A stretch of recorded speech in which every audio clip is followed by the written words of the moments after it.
pretty good against. Also, just Malice in general. Course, yeah. Everyone knows that Malice is one of the best decks of the format, but we're finally here. We're in game number 1, and it looks like Clifton's going to roll a 12. Pack's just going to roll 1 die to see if he can get a 6 on the die. He does not, and so Clifton is going to win the roll and start things off. So it looks like he has at least one Molcharmy, not the best going first. He has a copy of Ash Blossom. Looks like he might have at least one copy of Droll and Lockbird. So a couple hand interactions, but it does look like because his hand is all monsters that he had some type of starter in there, and he does in fact have a starter. It's a copy of RYZEAL, and he'll be sending Eclipse to him. Yeah, we just talked about this card and how incredible it is. Being able to start things off with just special summoning from the hand, still having your normal summon access, as well as getting that Eclipse Twins in the graveyard that you'll be able to attach to a RYZEAL detonator later on in the turn. Now he's going to use the effect of RYZEAL to add a different attribute RYZEAL monster from his deck to his hand. It's going to be a fire. It's going to go with Sword RYZEAL.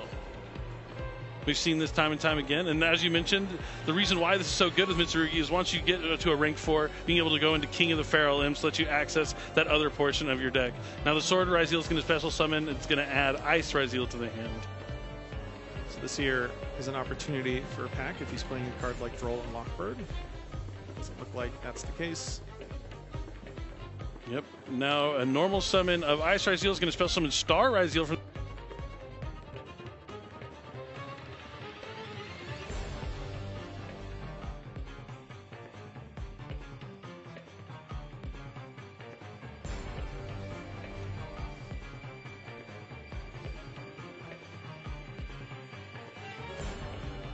Granite, yeah. Yeah, but not something that you'll actually see a lot of 3-ups this weekend. So doesn't even go into duo drive here because he doesn't need it. Already has all the RYZEAL cards he needs, but we do see is that the Starlight, King of the Feral Imps out of Battles of Legend Monster Mayhem? It does look like it may be. Very pretty. It's a card that's needed a foil for a long time, and now in that foil rarity from Battles of Legend. Now the King of the Feral Imps, we're going to move on to get Sanji on the field. Sanji's going to add MITSURUGI Ritual. Sanji was special summoned thanks to Habakiri. MITSURUGI Ritual is going to use the effect of summon from the hand to summon the Ame no MITSURUGI. Or Habakiri, sorry. And what's interesting is when you use King of the Feral Imps earlier in the turn, you actually can keep the level 4 on the field because you can instead tribute off the King of the Feral Imps, which has already used its effect. So this is a way of actually establishing additional level 4. Sometimes if you just start Habakiri, you're sending the Saji immediately to the graveyard and tributing it off to get the effect to search a spell. When you open up with King of the Feral Imps like this earlier in the turn, you actually don't need to do that. Yeah, and you see now that he has all this established. The Night Sword Serpent came back from the graveyard thanks to MITSURUGI Ritual, and now he's going into duo drive. You can see Clifton playing quickly. He knows this deck well. All these players are very well prepared for this tournament, and you're watching some of the best duelists to ever do it go at it here in this little mini tournament this weekend here on Friday to find out who's going to go to the World Championship. Now he's going to be able to use MITSURUGI Ritual's other effect to summon from the deck. You can do each one once per turn, and he's going to summon out Ame no Murakamo no MITSURUGI. He's going to bring back the Habakiri. And gets to add a copy of MITSURUGI Prayers from the deck to the hand. Everything's coming up Clifton Land here in game number 1. Pack with not having any interactions from the hand, but Memento can break boards pretty well. We'll have to see what he has working for him. What's interesting is it looks like he went into this weekend electing to just play 9 Molcharmies as his hand interactions. We do not see any other hand interactions in his deck. So the fact that we've made it to this point, if you're a fan of Pack, don't expect something like Infinite Imprimas combined with Nibiru or anything like that. With a cross on field, that wouldn't necessarily work well either. And that's probably why he opted to go for just like maybe some board breaking cards. But you mentioned Gallant Granite would be coming down this weekend sooner than I thought. It's coming down right now to add Nibiru. The Lunalight deck can do this as well. Yeah, and what's interesting is in this deck, you can actually trigger the effects of your ritual monsters because they would get tributed.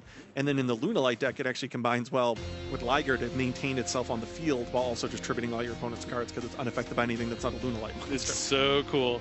So both of these, not that we're looking at Lunalight, but we have 2 decks both searching out a single copy of Nibiru that's not just an additional hand interaction, it's actually layered into what your engine is trying to do. And we're really seeing a clinic here, why this deck is so good. Why players have gravitated toward it. When there's nothing interrupting you, you can really establish quite the incredible field, and Clifton Lane is doing just that here in game number 1. Now it looks like he's going to special summon Ice RYZEAL from the hand. Yep, that Fuwalos is not likely to do anything in this particular game. So now it looks like he can go into another rank 4. Another one? Does he need another one? What is this one going to be? It looks like a Dugaris. Dugaris, yeah. I mean, at this point, might as well. Trying to dig for some more interactions from the hand? Or is he going to summon back from the graveyard? Looks like he's probably going to filter out, looking for some more hand interactions. Like the second copy of Droll and Lockbird, and another copy of Prayers.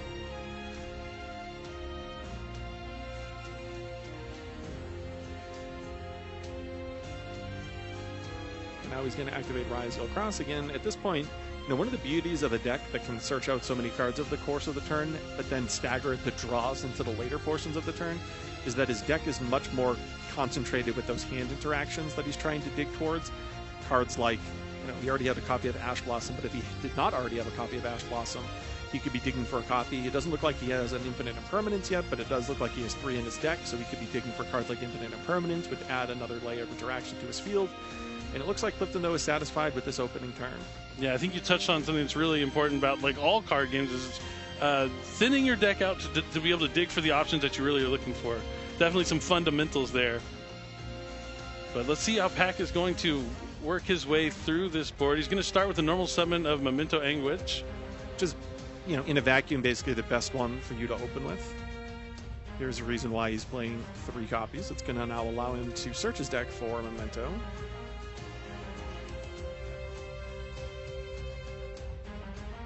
Let's see what he decides to grab right here. Looks like he is going to go with the combined creation from the deck. It's going to be a while till he can summon that one. maybe the Anguish is more of the bait. He already has the cards he needs in the hand. Hopefully maybe he's trying to force out something like an Infinite Permanence.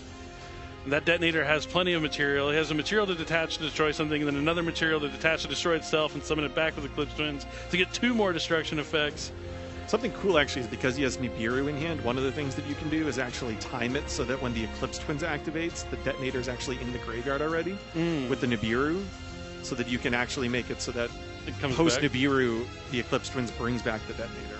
That's cool. All right, we got the horsey coming down. That's right, I'll take a shot at it. It's Tatsuno Toshigo. Yeah, Tatsuno Toshigo, I think, is pronunciation. The fact that he didn't search that off of the Anguish kind of indicated that this was already in his hand. For sure, and it looks like Clifton may respond with a detonator going after the Anguish. Looks like Pack doesn't have a response.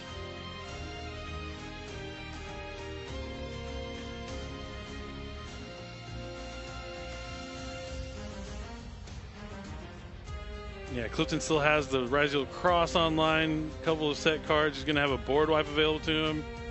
If you're a duelist at home, maybe who doesn't have a lot of experience against the Memento deck, if you're curious why it took Pack a little while there to fully resolve that, detonator there's a lot of quick plays in his deck that he could activate. Foam Party, for instance, when something like an Anguish is targeted. So it looked like he was considering if he wanted to activate a quick play.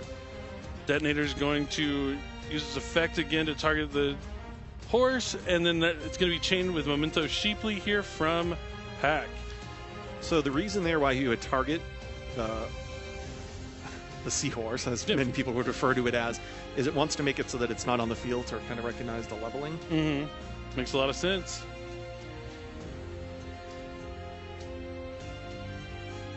Looks like Clifton's going to be thinking he is going to activate the effect of Ame no Murakamo to force Pack to discard a card, or otherwise its effect will be negated. Oh, I see a really good card in Pack's hand. Okay, y'all can't see Pack's hand. I'm not going to spoil the fun, but this game is not over. I'm just going to tell you that much right now. Pack has some plays to continue on through this turn. We're going to see how it's going to play out exactly. But definitely a surprise tech choice here in Pack's deck. A card that I really like, and there it is. It's the Super Polymerization. One of the strongest cards in the game of Yu-Gi-Oh! At going second, clearing boards. Your opponent can't respond to it, so it ends the chain right where it starts. And that's probably why he grabbed the combined creation, because he knew he was going to need something decent to discard with that Super Polymerization, since the combined creation can be summoned from the graveyard back to the field later on in the turn. So he has kind of 2 fusion effects now on this chain with the Super Polymerization. And then, theoretically, if the Sleepy is able to hit the field after, he may be able to do it kind of post the resolution. So he's going to fuse the Dugaris and the Duo Drive for a Mud Dragon. That's going to provide him with some targeting protection, potentially. And he's going to resolve. The chain resolves. He's discarding the card from his hand for the Ame no Murakamo.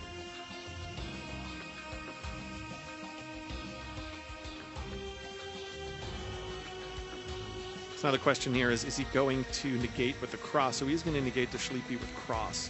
So all the super polymerization makes it so that you can't respond to the effect. We have a big chain here. It's not just a one-card chain. It's a multiple-card chain. So you actually can still use the cross to negate which that is monster effect. Kind of cool, like because you normally think like super poly's the end all to be all, but no. Since it does do the negated resolution, that's kind of sweet. That's what I love about Yu-Gi-Oh! Is seeing like little interactions like that you might not have anticipated before. Really cool stuff. Now it looks like the Acheron is trying to be summoned back from the graveyard. We have the Eclipse Twins, which is bringing back the Duo Drive. Duo Drive on summon is going to attach a RYZEAL from the graveyard as a material. Hey, the Acheron is protected by targeting without having to change the Mud Dragon's attribute, right? Since they're both water. Kind of cool. Yeah, I'm a big fan of super polymerization. I think it is a really cool card. It's a great defensive option, and it's good at breaking boards. So, all around solid Yu-Gi-Oh card. In the right format. Just you see, though, that Clifton has multiple copies of Ash Blossom. Not that he needs more than one. He still has the Nibiru. Pack knows that. He's under Droll. Yeah, so it's made a dent, but Clifton has just so much follow-up still. And now we see the field spell come down.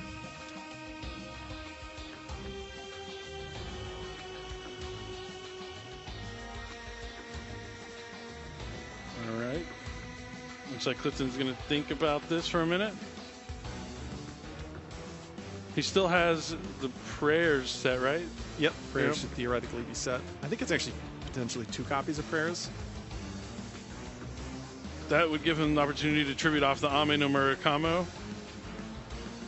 And then when it summons itself back, it can destroy all monsters on Pack's side of the field. So he's going to want to time that perfectly. I mean, but Pack has pushed through quite a lot. Yeah, timing destroying all your opponent's monsters can be tricky against Mementos for sure. There are definitely some windows in there, but it's definitely a decision that could definitely go the wrong way. All right, Pack is moving to the battle phase and trying to attack over the Galleon Granite with the Mud Dragon, or attack into it. Yeah, it's attack. I was like, Galleon Granite has more attack, right? Ah, but that will trigger the Memento Teclan. Yeah, so now he's going to be able to special summon a Memento with a lower level from his hand or graveyard. Should be interesting to note that any monster you control. So this card actually has 2 effects. Well, really 3 effects. But the first effect is if a Memento battles, your opponent can activate spell or trap cards. That was not the case here because that was obviously a Mud Dragon.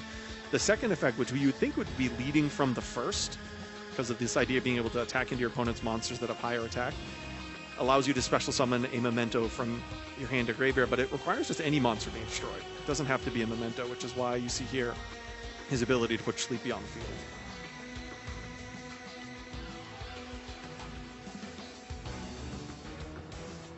Pack's getting closer to having the 6 Mementos. Is he attacking in with Sleepy also? It looks like it.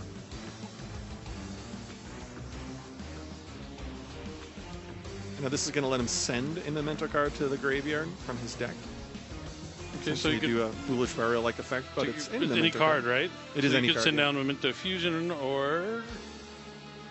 Yeah, presumably Memento Fusion.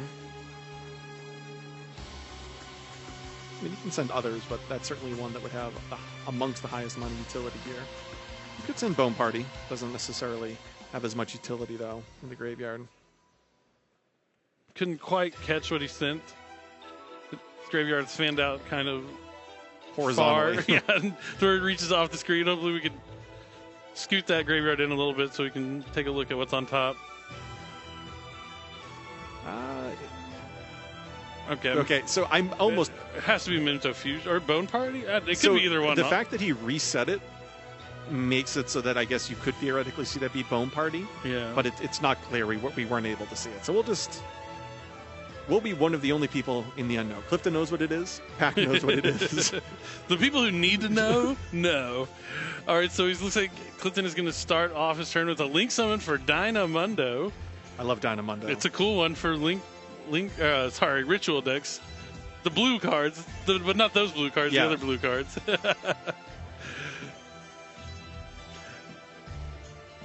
Just really quick for those of you, again, who might not have as much of experience with Memento, you see Pack, who's really adept at playing this deck, understanding that he can basically cycle through his monsters to eventually put any of the spell and traps into his graveyard, knowing that his field spell would reset it during the end phase. So if you were wondering, why did he go through that sequence? And it does look like ultimately that was to put a Bone Party in the graveyard, but nevertheless, it's enough for Pack to scoop it up there, giving our first game here in the 16-person World Playoff Tournament. Yep.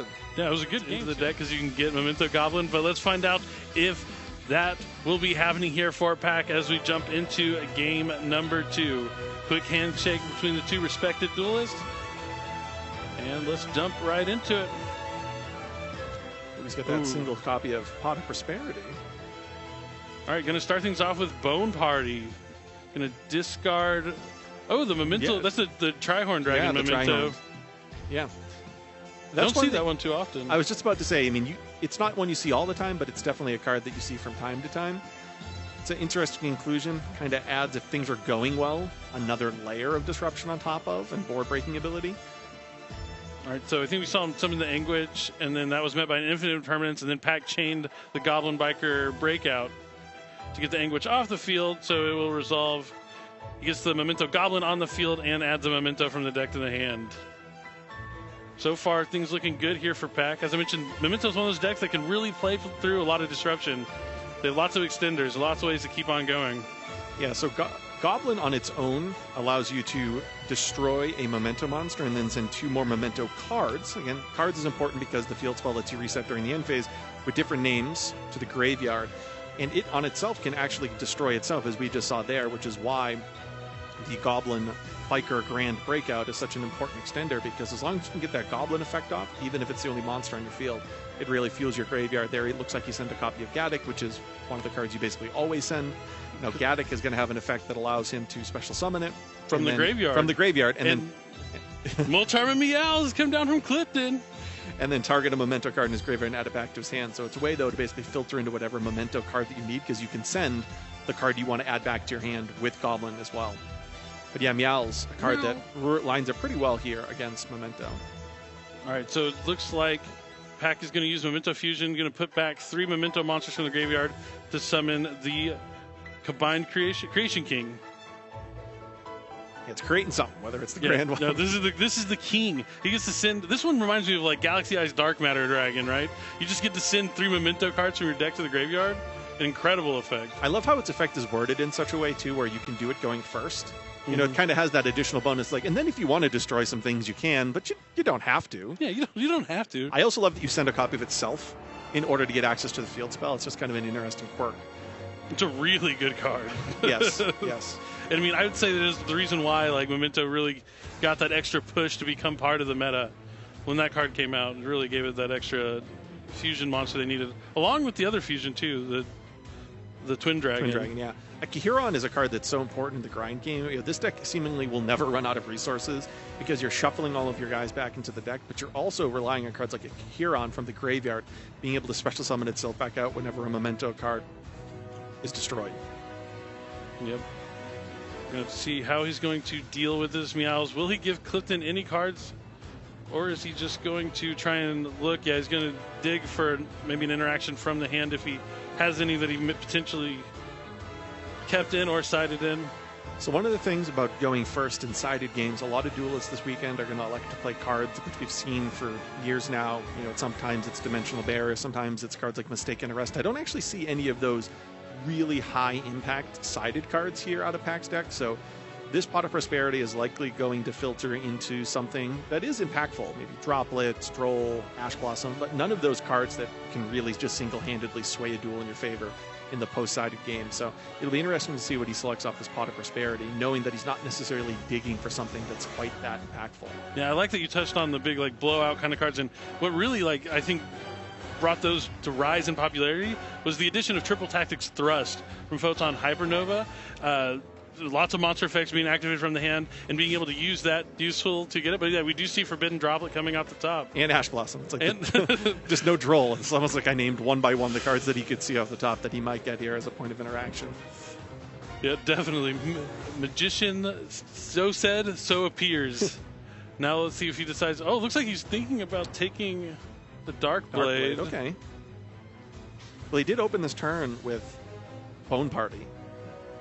So if he thinks his play can be extended and he doesn't necessarily need the non-engine interactions because he's yet to normal summon, I think that's what he's going to double check here. And not have to summon from the graveyard too many times. Yeah, exactly. Like maybe giving him one card isn't so bad. What's interesting is Clifton's favorite card on the graphic to start this duel was Lone Fire Blossom. And whenever I think about Dark Blade, I always imagine it as Lone Fire Blossom. It can sometimes destroy spell or trap cards as well, but you know, the effect of sending it to the graveyard or tributing it or destroying it, depending on which card it is to summon from your deck, a myriad of options always reminds you of Lone Fire Blossom. Yeah, it was definitely one of the first ones to do that and kind of sticks with you. I still, if there's a card that destroys a spell or trap, I'm like, oh yeah, that just MSTs it. Yeah, just MSTs. It's hard not to. Yeah, exactly. It's hard not to drop those iconic cards that we played with for so many years as the effects reiterate. But we see the Twin Dragon coming down and going to the graveyard to be able to add a couple of cards from the hand. He's going to add Gaddock and Combined Creation. Now he's going to be able to, presumably if he wants to, have the ability to special summon from the graveyard. Basically any level because it was the Twin Dragon that was destroyed. Gaddock has my favorite name because it's like the ghost in the. It's similar looking to the ghost in the attic, and it's just like all combined into one word. Yes, like, Gaddock. I love that name. I like it too. It looks like Pack is considering summoning back from the graveyard. Oh, he's going to add it back to the he's resolving the Gaddock. Yeah, which was summoned back from the graveyard. It was summoned back from the graveyard off of the fusion, the dragon, which allows him to, well, off of the field spell because the dragon was sent to the graveyard, which lets him summon a lower level than the dragon, which is why Gaddock hit the field, which then added back to his hand. Now we see him banishing Memento Fusion to destroy his Gaddock to add another copy of Memento Clan Bone Party. So setting up some interaction on his opponent's turn. He gets a special. You're wondering, are these guys just coming down for free? The Trihorn Dragon can come down for free, and then the Combined Creation is going to have to put back 5 Memento monsters from the graveyard to the deck. And the Combined Creation has an effect. Your opponent uses a card or an effect. You can special summon a Memento monster from, I'm pretty sure, your graveyard. So that'll be something he can do potentially.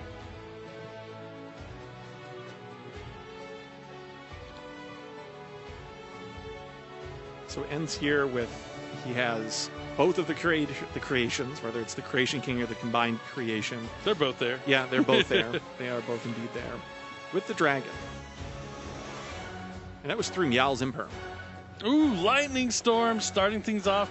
Predicts Highland Pack did put 2 of his monsters in defense mode, so you can only imagine that Clifton will be going after those spells and trap cards. But this is going to force out Memento Fusion and Bone Party, maybe perhaps way earlier than Pack would have wanted. This is definitely going to be a weekend where I think Lightning Storm and Harpy's Feather Duster see play. I think they line up really quite well. For instance, into Malice and RYZEAL. So they actually, so one, again, we talked about kind of destroying the Vanquish All trap card prematurely. That's a good opening play into that because it also deals with a field spell. It can also be pretty decent against Lunalight because it deals with the pendulum, the scale. So if you're able to clear the field, only which follow-up usually. But that's sometimes a big deal. Sometimes the decks that we're looking at, you can invest all your resources into breaking the field, but then it's just their follow-up is just too overwhelming. So I actually think this is a weekend where those cards cycle back into a lot of people's side decks, which might not be a good thing if you're planning on playing some of those Odeon-themed trap card decks this weekend. But, you know, that's what the beauty of Yu-Gi-Oh! Is. There are these ebbs and flows.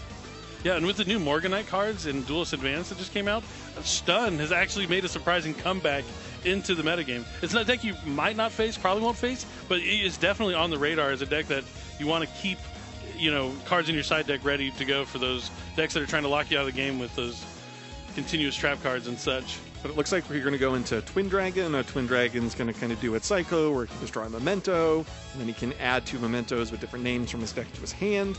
And he can also special summon a small Memento from his graveyard, level 6 or lower. What we're going to see here is probably trying to set up access to Mace, because he does control Combined Creation.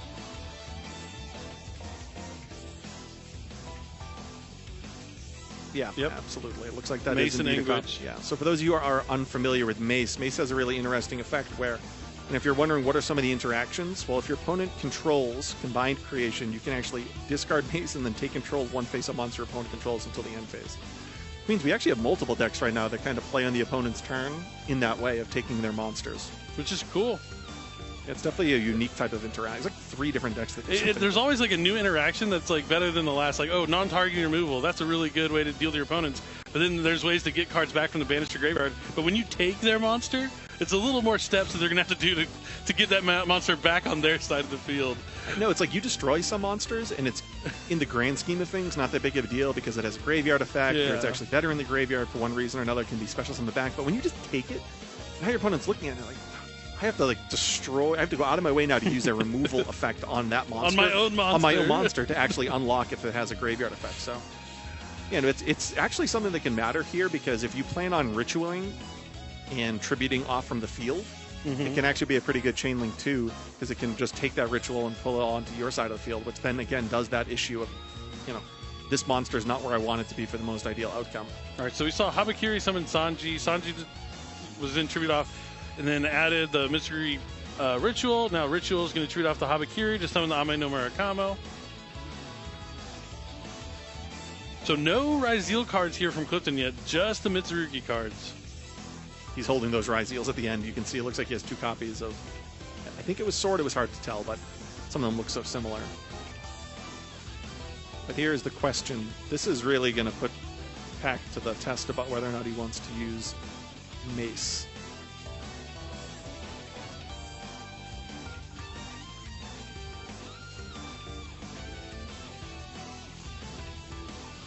So it looks like Pack is going to use the effect of Creation King to take out the Ame no Murakamo along with itself.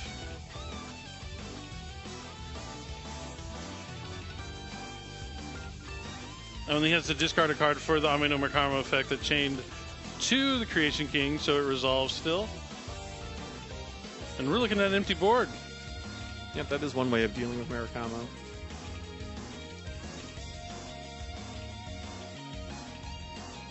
Pack just sitting with 2 cards in hand. He had to discard the Anguish that he added. Clifton wants a good look at Pack's graveyard.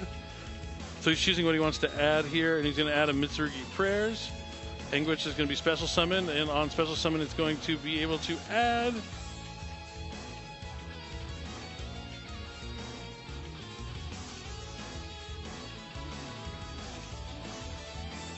oh, never mind. Guess that's not happening.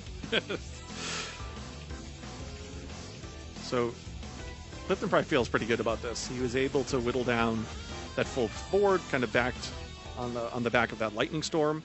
Star isn't the best card to start with, but then if you combine it with Sword, you're right into your full combo. So Pack's probably not feeling great about the position that he's in. Yeah, we're going to see if Clifton's going to find a way to put a lot of damage on the field.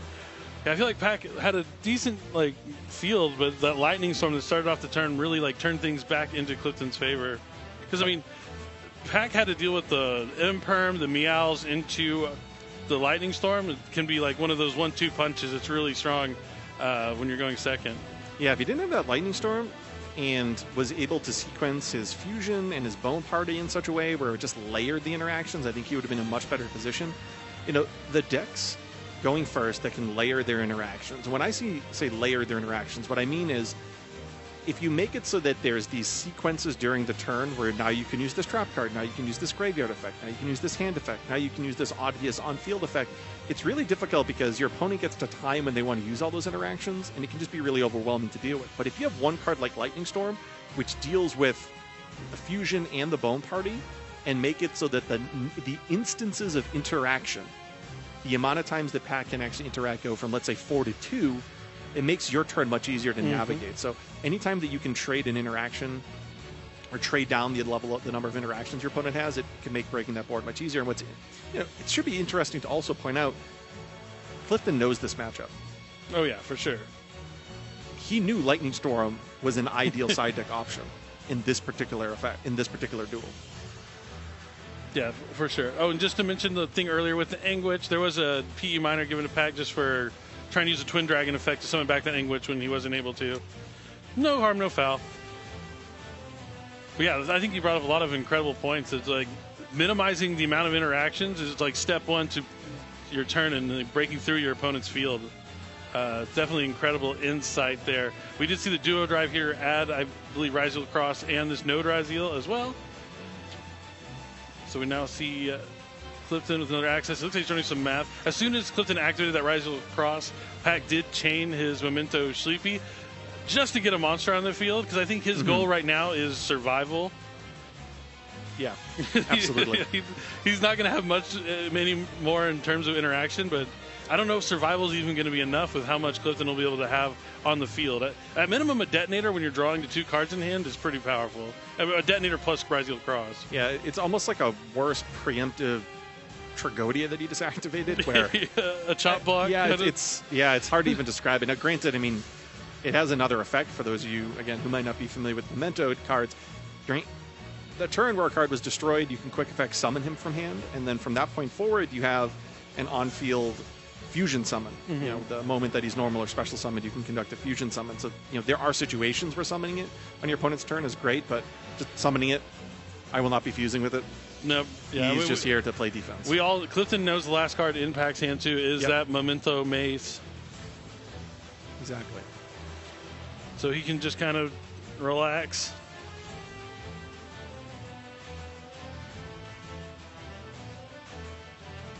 But just to go back, I wonder how many duelists who are not as familiar with this strategy would have sided Lightning Storm in. Now, it's a good hedge if you're not familiar with your opponent's deck, but if you were just sitting there, not having a lot of experience with Memento and reading, oh, all these cards activate when they're destroyed, maybe I don't want to bring in this Lightning Storm.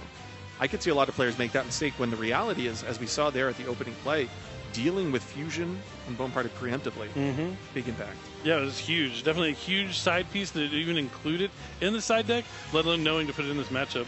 But we do see this detonator coming down with plenty of materials. 3, 4. Looks like he's going to draw for RYZEAL Cross. So yeah, it's just double prayers now in the end. Like I said, yeah, so he really didn't have much else but just go into a big detonator. And that's probably going to be enough with the cross combination there, but if anyone can find their way out of this position, it would be packing 2 set spell trap cards. Not something Pack wants to see. At least he knows he's not going to have to deal with an Ash Blossom, but oh, he's going to need a combination of cards here. If you saw there, Clifton negated the Sleepy effect, the one that would allow him to send a Memento card from the deck to the graveyard. Clifton understands exactly what he needs to do to turn off. It might not seem like the most valuable cross negate, but it is one that he valued. He has 4 detaches off the detonator, plus the cross negate that still face up, so he valued detaching off the duo drive to make that. Okay, so he does still have the 5 Memento monsters in the graveyard to be able to summon back the combined creation. But he has nothing else in there, so that is exactly 5. It's a big monster, though. It's got a lot of attack points. That is true. I think it's sitting at a cool 5K, right? 5,000? Is it? Yeah. Yep.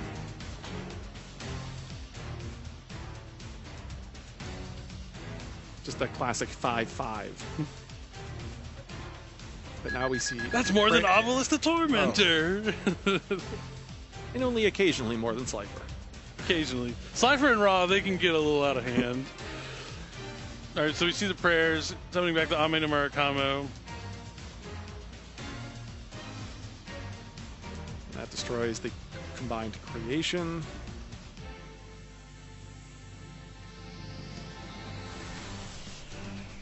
Clifton. He has no mementos in his graveyard to summon, which is important. You go back to that previous turn, negating the Sleepy actually mattered quite a bit, because if Pack had an additional memento in the graveyard, he could have chained his combined creation. His opponent activated a card effect to special summon a memento monster from his graveyard, which could have theoretically begun some type of sequence, knowing how many of those have important effects destroyed, but it doesn't matter there. No Typhon for Pack, no way to get the monster. I think what you get differently out of the on-a-map format is you're able to sort of fly low and still have some explosivity without getting tripped over like Troll and Lockbird. But I guess we're going to find out here in Game 1 at our WQP playoffs for the top 8. Mario, there's our red player on the right. James is our blue player there on the left. On-a-mat RYZEAL versus MITSURUGI RYZEAL.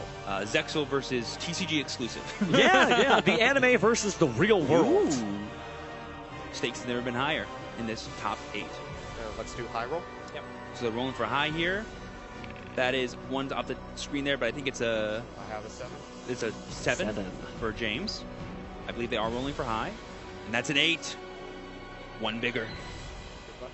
All right, well, let's see the power of high five in the sky. Hey, you invoked the anime references, so let's do it. I love how my heart dropped a little bit because a dice was rolled. You know what I mean? Like, this is really important. It's the most important dice roll, except the next one and the next one. I mean, there's only a few more between them and Paris, France. All right, laissez aller. I would like to use Perulia.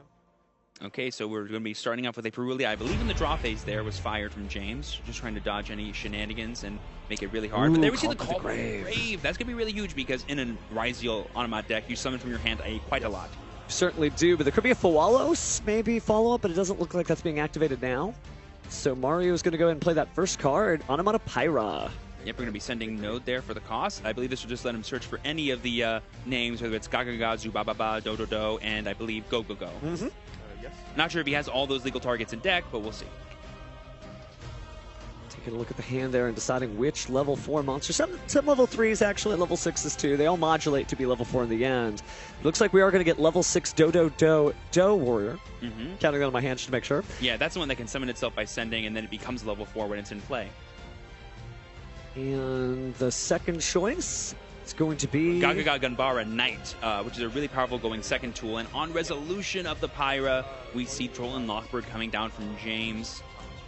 Ooh, but this is in the main phase, so now we're going to be able to use that triple tactics talent that's in our hand and oh, take a that's look. huge. Look at that. It's just Star RYZEAL, Droll and Lockbird, and Ame no Habakiri no Mitsurugi. I think you get rid of that, and there's not a lot of starting plays there left for his opponent, James. So here we had the classic combo of, oh, Perulia, stop you. Be like, oh, stop the Perulia. Oh, Droll, stop you. Oh, punish you for playing Droll, using the powerful one of triple tactics talent that's in Mario's hand, and get rid of the powerful once per duel effect of Habakiri no Mitsurugi. Whew.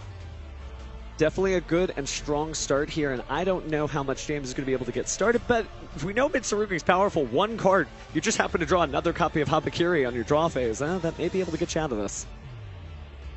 Yes. Now, I think it is worth noting, too, that the only RYZEAL in James's hand was Star RYZEAL, which by themselves I don't believe does much besides get you access to a spell or trap card. So there we see the effect of Do Warrior, going to be sending another Do from the deck to the grave to summon itself. There we see Glove coming down. I believe it's called Dododo Dwarf Go Go Go Glove. Yep, it counts as both, actually. So we got an 1800 attack level 4 Dododo Warrior.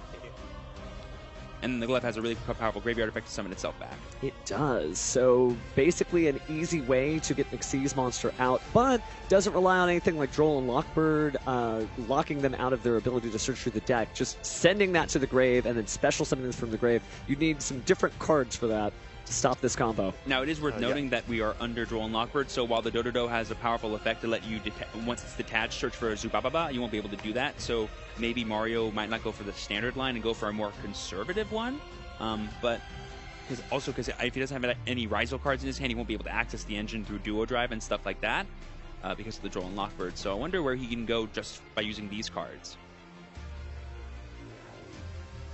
It'll be interesting to see how far he can go, because without access to any RYZEAL monsters, without Detonator, I'm not sure how much stymieing he could do, but there we see the classic number 41, Babushka, the Terribly Tired Tapir, coming down in defense mode.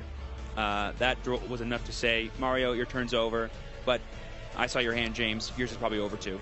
I think that's a perfect option here because, having gotten rid of the Habakiri, unless it's hard drawn, there's not really a way out of that. And as we see, James just draws and passes. Yeah, even if he drew a way to play through like the bad cards that were in his hand, he wouldn't be able to also play through Tapir as well. It would be very difficult with mostly level 4 monsters that activate some effects on the field. But looks like play passing back over to Mario, detaching to keep the Babushka.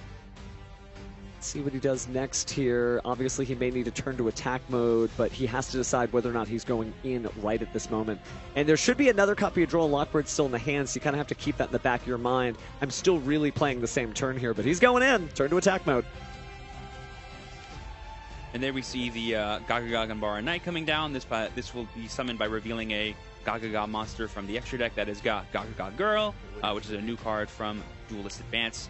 Basically acts as like an ultimate searcher for the entire deck, essentially. It's so good being able to search Onomato cards, being able to search Xyz cards. Yeah, any Xyz card, yeah. Yeah, and there's so many options there, so we'll see if that comes up later in the duel.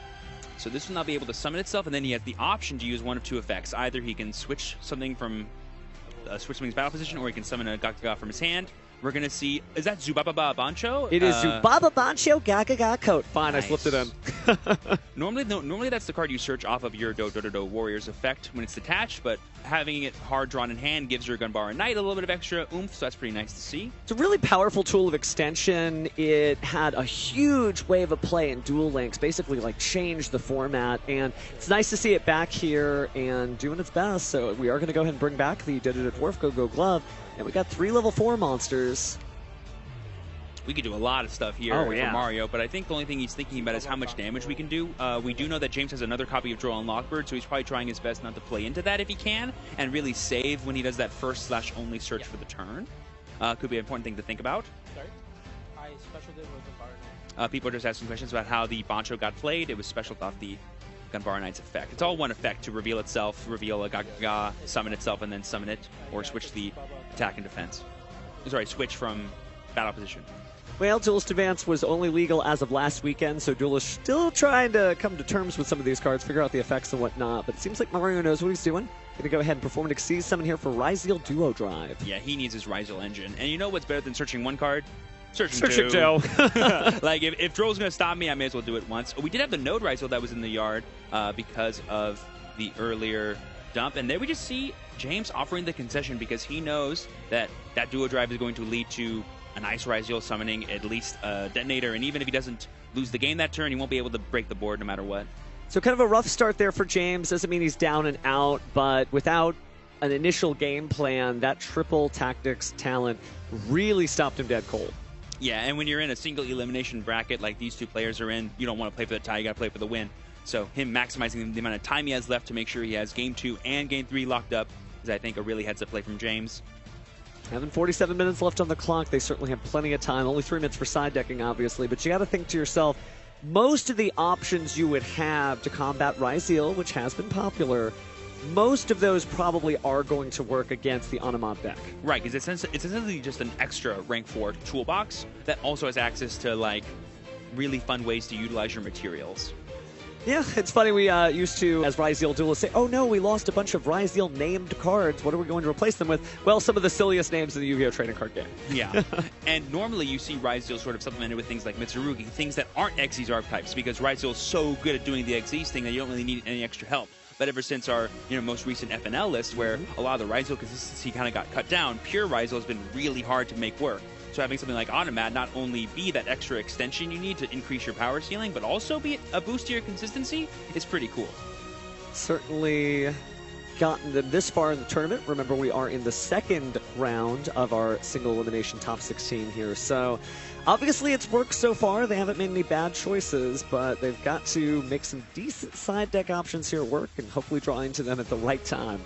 Something that may be a little bit unfortunate if you're James' side is that you kind of didn't really get to see Mario play with most of his Automat stuff. Yes, you saw what the cards did, but he only summoned Babushka and summoned Duo Drive. He didn't do any like non-RYZEAL shenanigans really, so it's kind of hard for you to play into anything. And Mario still has the surprise factor, I think, depending on what cards he has access to in his deck that you and I know about, but people at home and James do not know about. Definitely some surprises. Now, they were sitting relatively close to one another, so maybe he did get to peek over the shoulder and be like, oh, no, okay, I know what I'm going to do against that.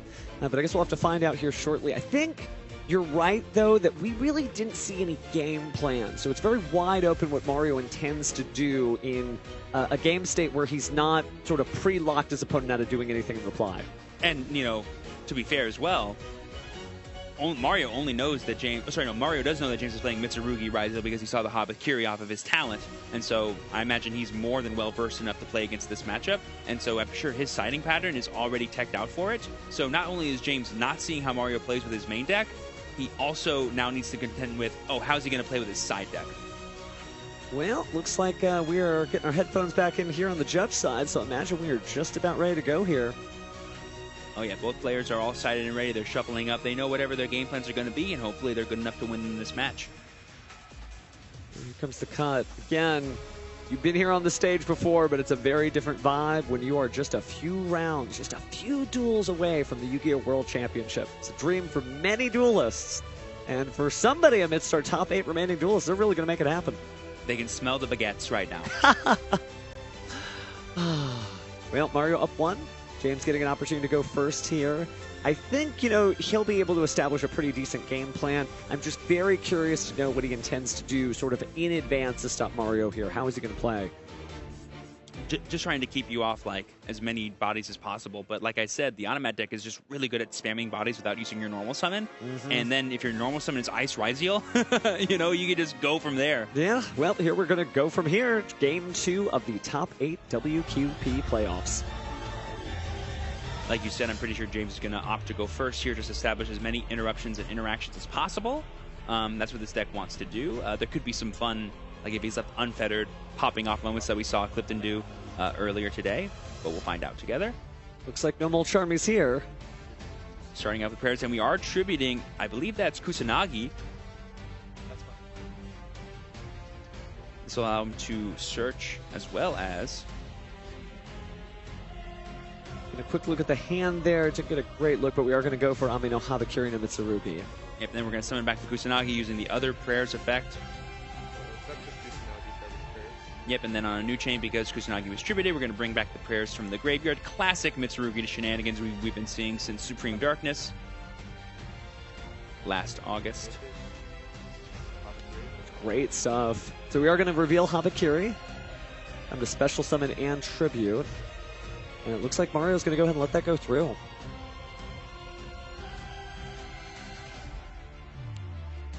There we see the Saji. Saji's going to be tributed because of Habakiri's other effect. This will let us search for, my assumption would be the Ritual spell card. Seems like the last piece of the puzzle.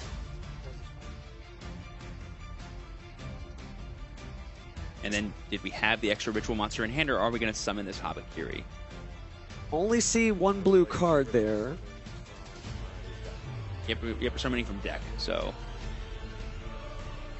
Tributing the Habakiri that we had in hand. This will get us, I believe, the Murakumo. Yeah, this is all standard stuff here. And speaking of not using your normal summon, we haven't done that yet either. Yeah. On the MITSURUGI side. All this has been off of 1 prayers plus Kusanagi tribute. Both duelists so locked in. The energy here is almost a void as they're just so focused. And Mario just letting all this happen, you know. He's just watching him go for all this. And there we see the trap card. Really interesting. Okay, so we were wondering what kind of neat stuff that these duels would be pulling out. Speaking of neat stuff, there we see that Star RYZEAL again coming down as our normal summon.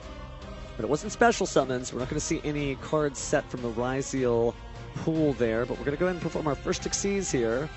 And it looks like that is going to be a RYZEAL Duo Drive.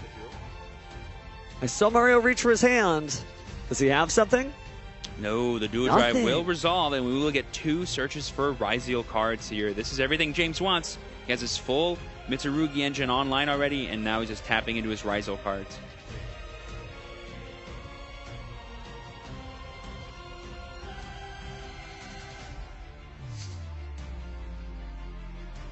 All right, so there we see Sword coming down. That'll be the extra bit of extension that James needs to keep going after this, as well as the Cross, and that'll be the protection he needs once he gets his next Xyz monster online. Only had a few summons there, but we don't have a material underneath RYZEAL Duo Drive to use RYZEAL Cross to negate any of the Primal Beings. That's going to be a little difficult. Yeah, importantly, we did not have one in the graveyard to attach with Duo Drive, so we are 1 material short here to get the full protection. That's why we see James not putting the Cross down until he, you know, has something to attach with anyway.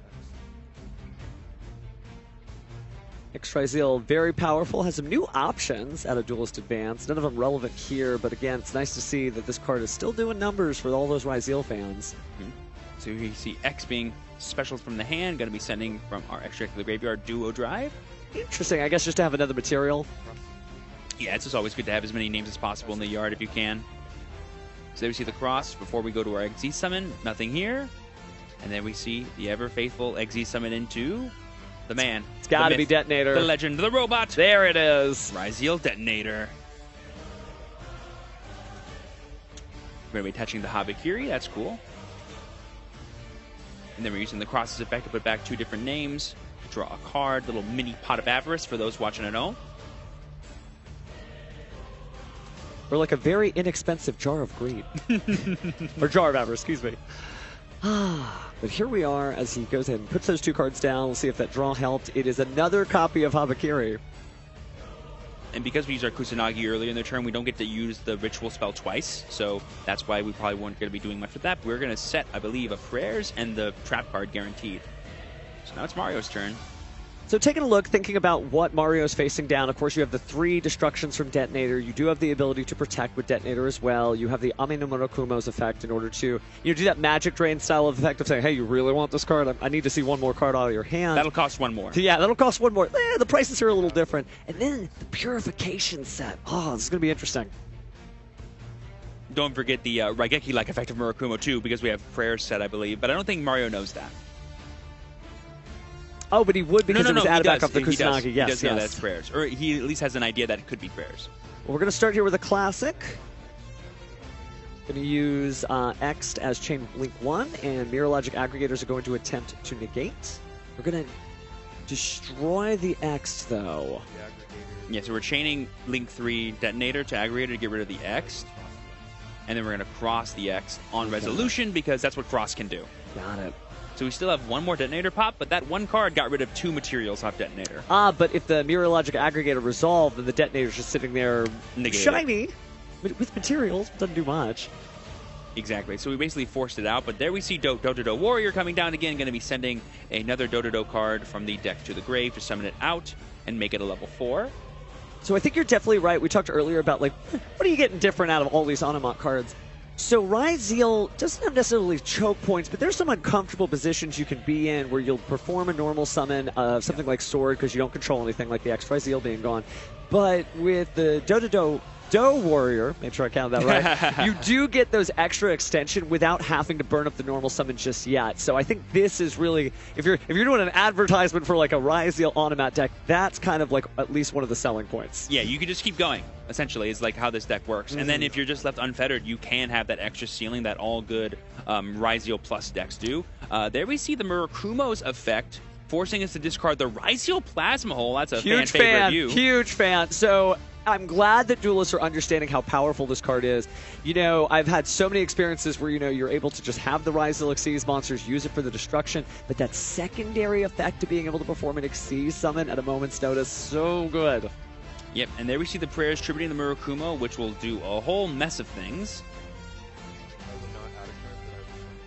So we're just gonna summon the Kusanagi, but we still tributed with the Murakumo, and so now on a new chain, the Murakumo will trigger.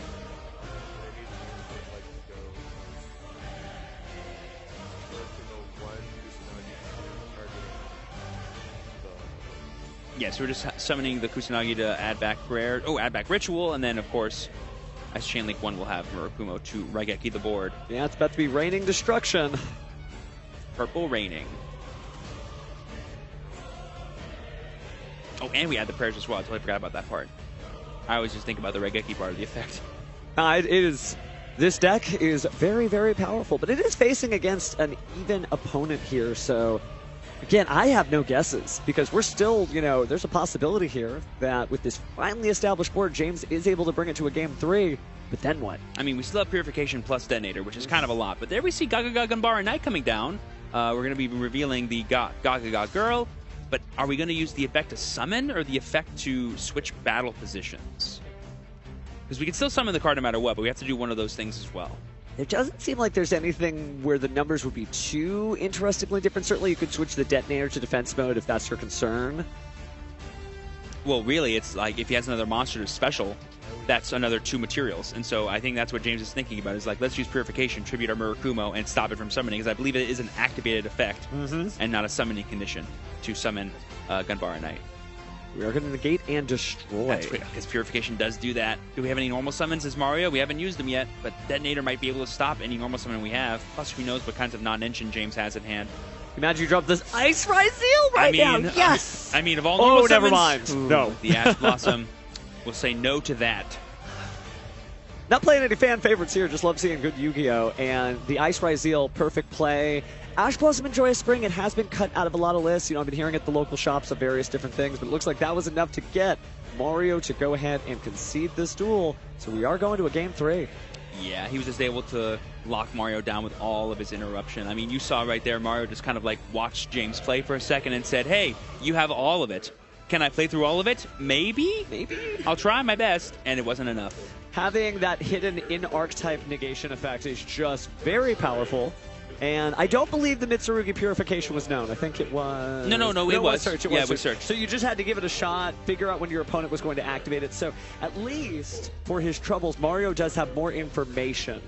Knows exactly what, James may negate, may not negate, so... And it was honestly pretty huge, too, because let's say we didn't know the rest of Mario's hand. Let's say he did have a monster he could summon off the Gunbar Knight. That would be 2 materials to go straight into an XZ summon.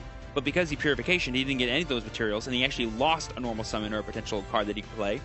And then we still had the detonator pop, right? But if you just go summon Gunbar Knight, summon a level 4, go into a rank 4, force out the detonator, and then you go normal summon Ice RYZEAL, obviously we had Ash Blossom, but if we didn't, that might have been enough to break the board from there. So. It shows you that Ash Blossom is still a very valuable card. Obviously, in all the Vanquish Soul decks that we've seen around the tournament sphere, a fire monster is good to have. Some people are saying, it's a 1-for-1 trade. I'm opening myself up to Triple Tactics Thrust and Triple Tactics Talent.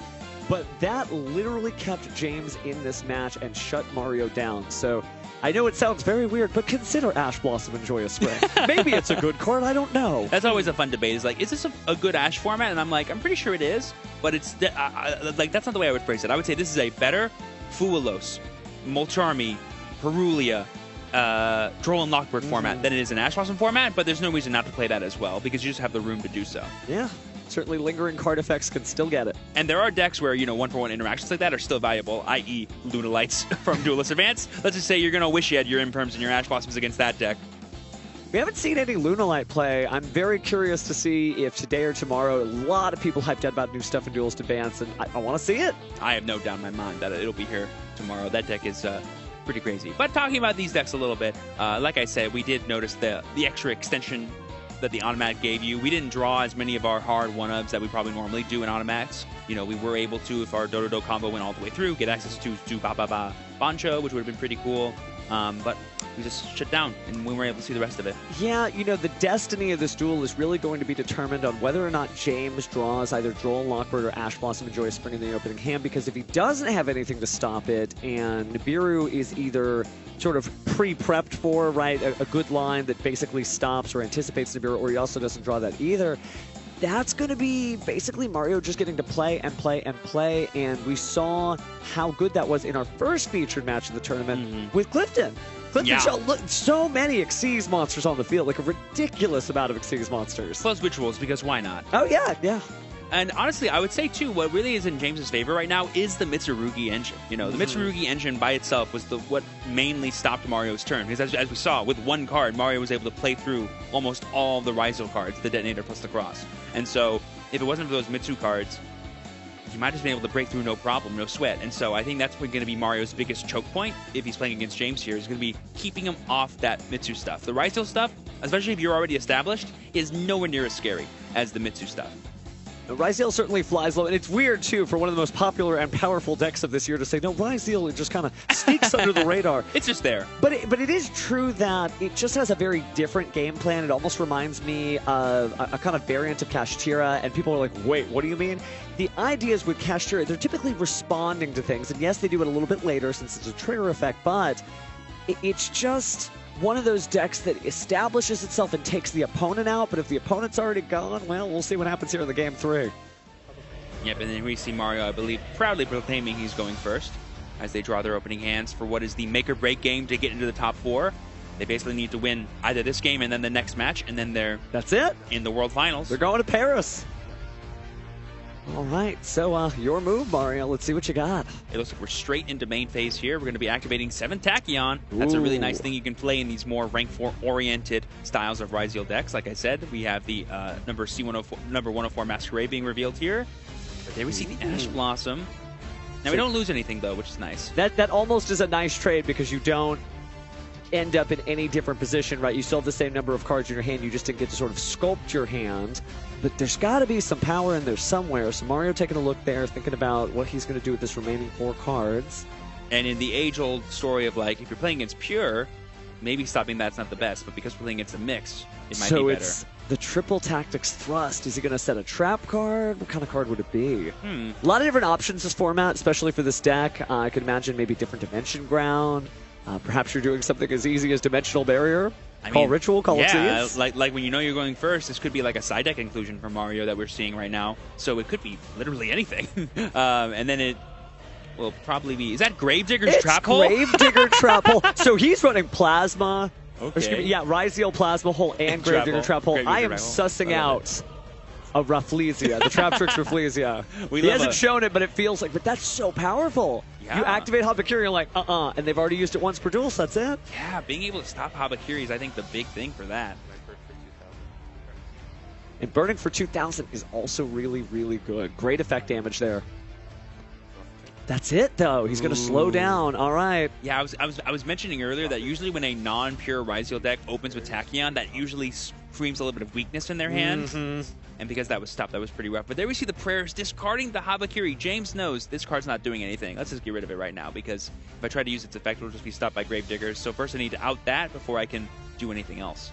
Now, this is definitely a use case for Valen, the new Skyblaster Musketeer, and we have seen that to get sent off of RYZEAL. Certainly in other tournaments. Haven't seen it here yet, but it'd be a way to get it done.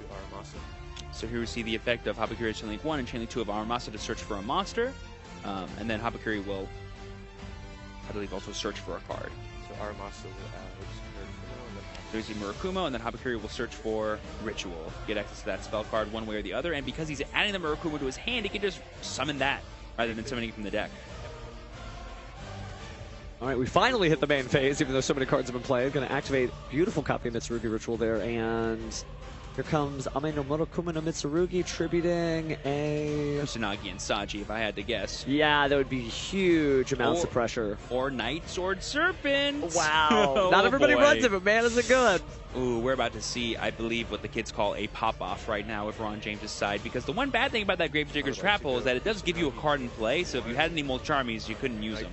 I'd like to go Serpent Chainlink 1, Kusanagi Chainlink 2, targeting my praise.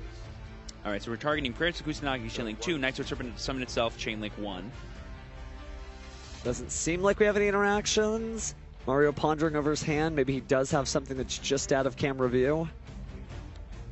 Could be something like Ghost Spell, maybe? I'm not sure what he's waiting on here, because I'm not sure what else could stop a Chainlink 2 Kusanagi. Oh no, did he go 2 Night Sword Serpent?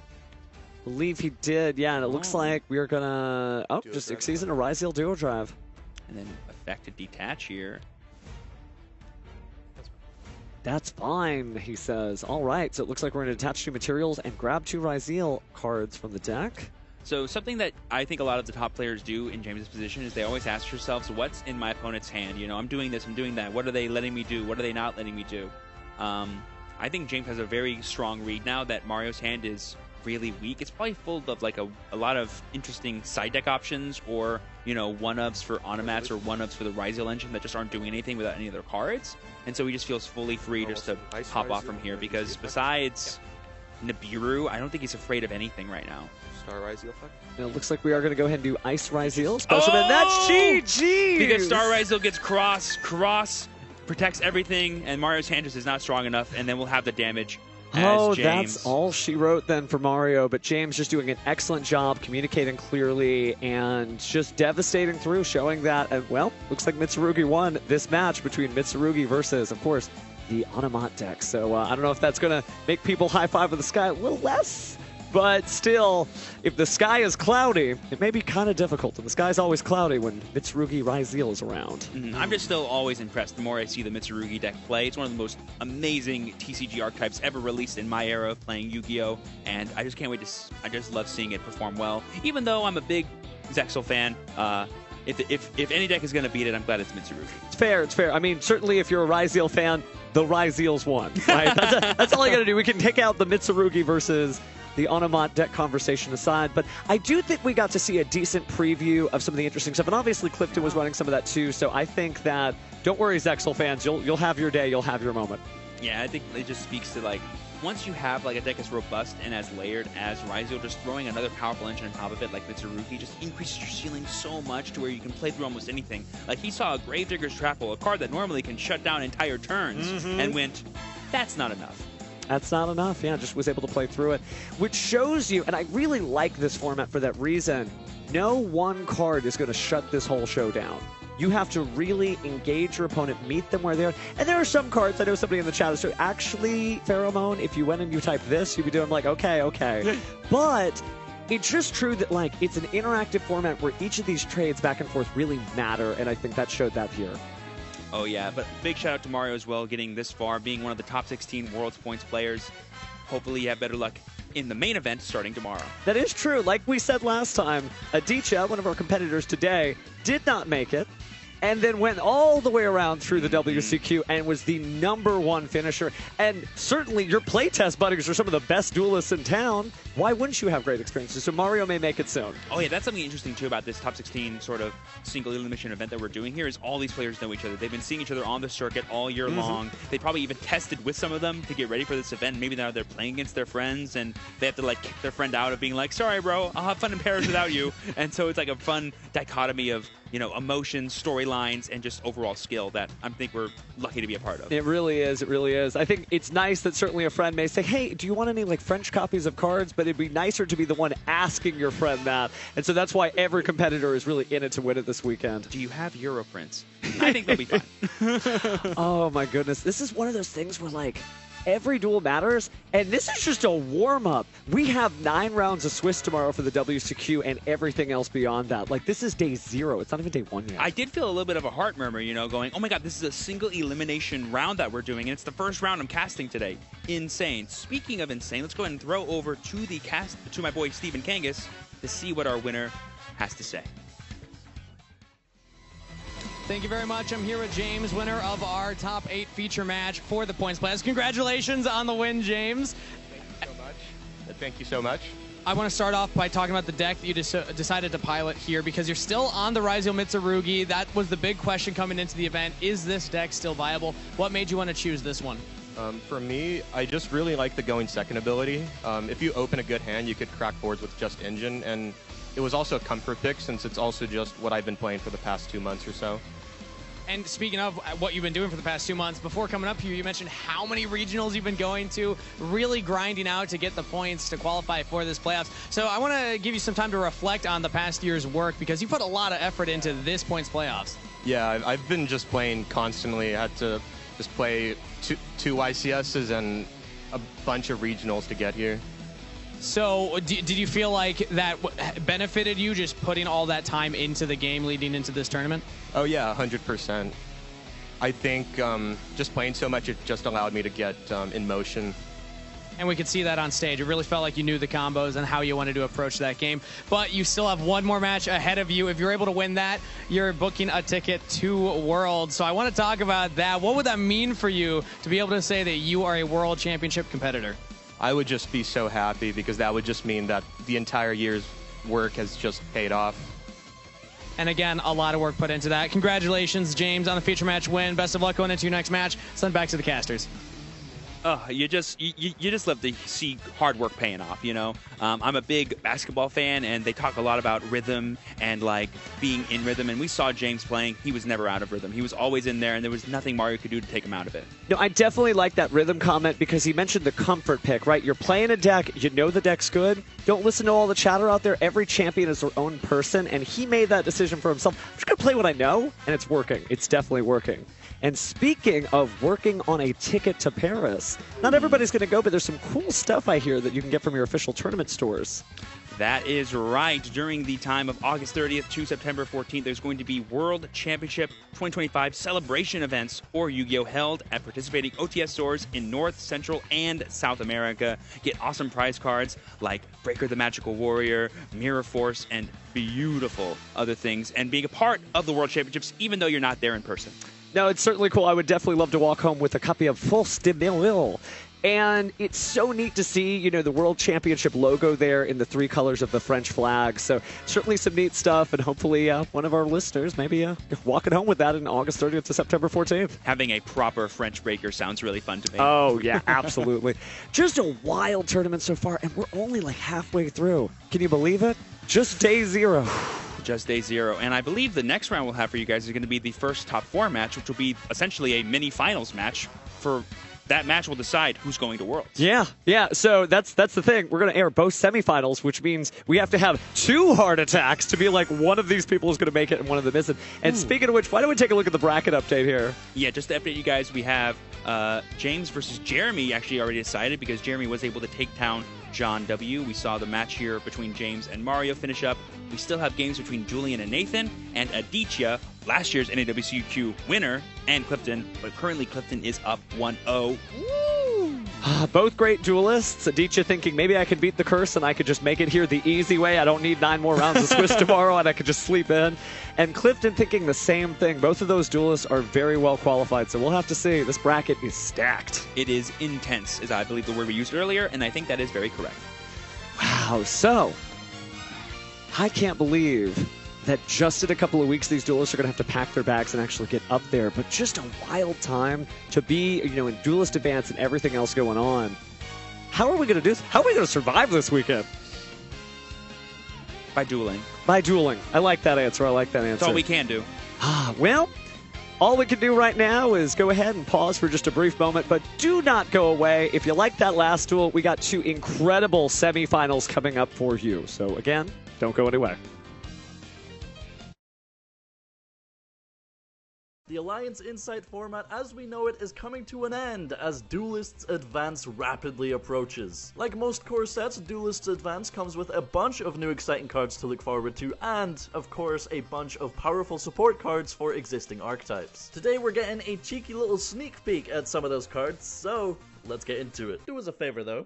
Click this. Duelists Advance is a great set for Arc V fans as Luna Lights get a big wave of support, including some very nice cards, man. Like, I can't decide where to start. How about a Perfume Searcher at last in the form of Luna Light Perfume Dancer? This level 6 fusion requiring 2 Luna Light monsters is going to be a key combo piece moving forward, as she has the effect, if this card is fusion summoned, you can add 1 Luna Light Perfume from your deck to your hand. That's already pretty good, but she gets even better than that because her next effect is you can target 1 other Luna Light card you control, return it to the hand or extra deck, then you can special summon 1 Luna Light monster from your hand. So, Luna Light Tiger, being a non-hard once per turn, is a very good target to bounce to your hand. On top of all of that, she has a nice third effect, especially for going second. You can banish this card from your graveyard.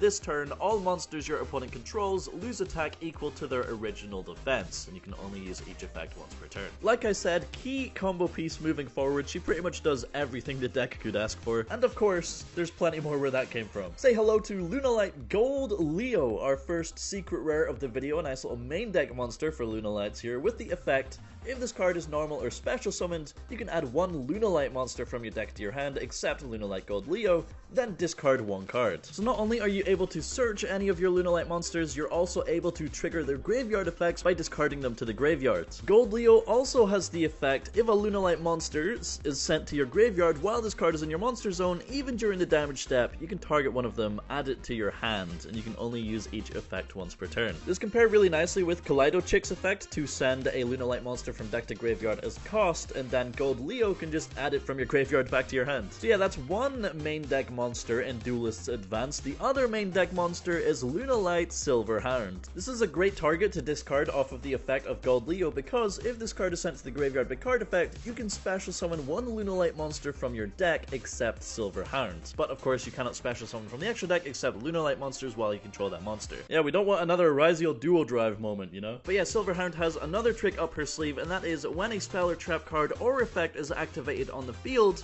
quick effect, you can banish this card and 1 Lunalight fusion monster from your graveyard, negate the activation. You can only use each effect once per turn. It might not get your play started on its own, but it's definitely a very strong option to have in the deck for some of your effects, so at least play 1 copy. The final main deck card we have here for Lunalights is Lunalight Masquerade, a continuous spell card. During your main phase, if this card was activated this turn, you can send 1 Lunalight monster from your deck to the graveyard. Okay, well that does just immediately get your plays going, so so I think that's probably a 3 of in the deck. If you fusion summon a Lunalight monster, you can add 1 polymerization from your graveyard or banishment to your hand, then you can discard 1 card, and if you do once, if you fusion summon a Lunalight monster this turn, you can also banish monsters from your graveyard as material. So not only does it allow you to start your plays by dumping something like Silverhound to the graveyard, but it also allows you to continue with your fusion plays as well. Yeah, strong card. And then the deck also gets a new level 12 boss monster as well in the form of Lunalight Liger Dancer. Now you can tell she's a boss monster because she requires Lunalight Leo Dancer plus 3 Lunalight monsters, although you can just send Leo Dancer to the graveyard for a Kaleido Chicks effect and copy the name. Must be fusion summoned with the above fusion materials, unaffected by card effects except Lunalight cards,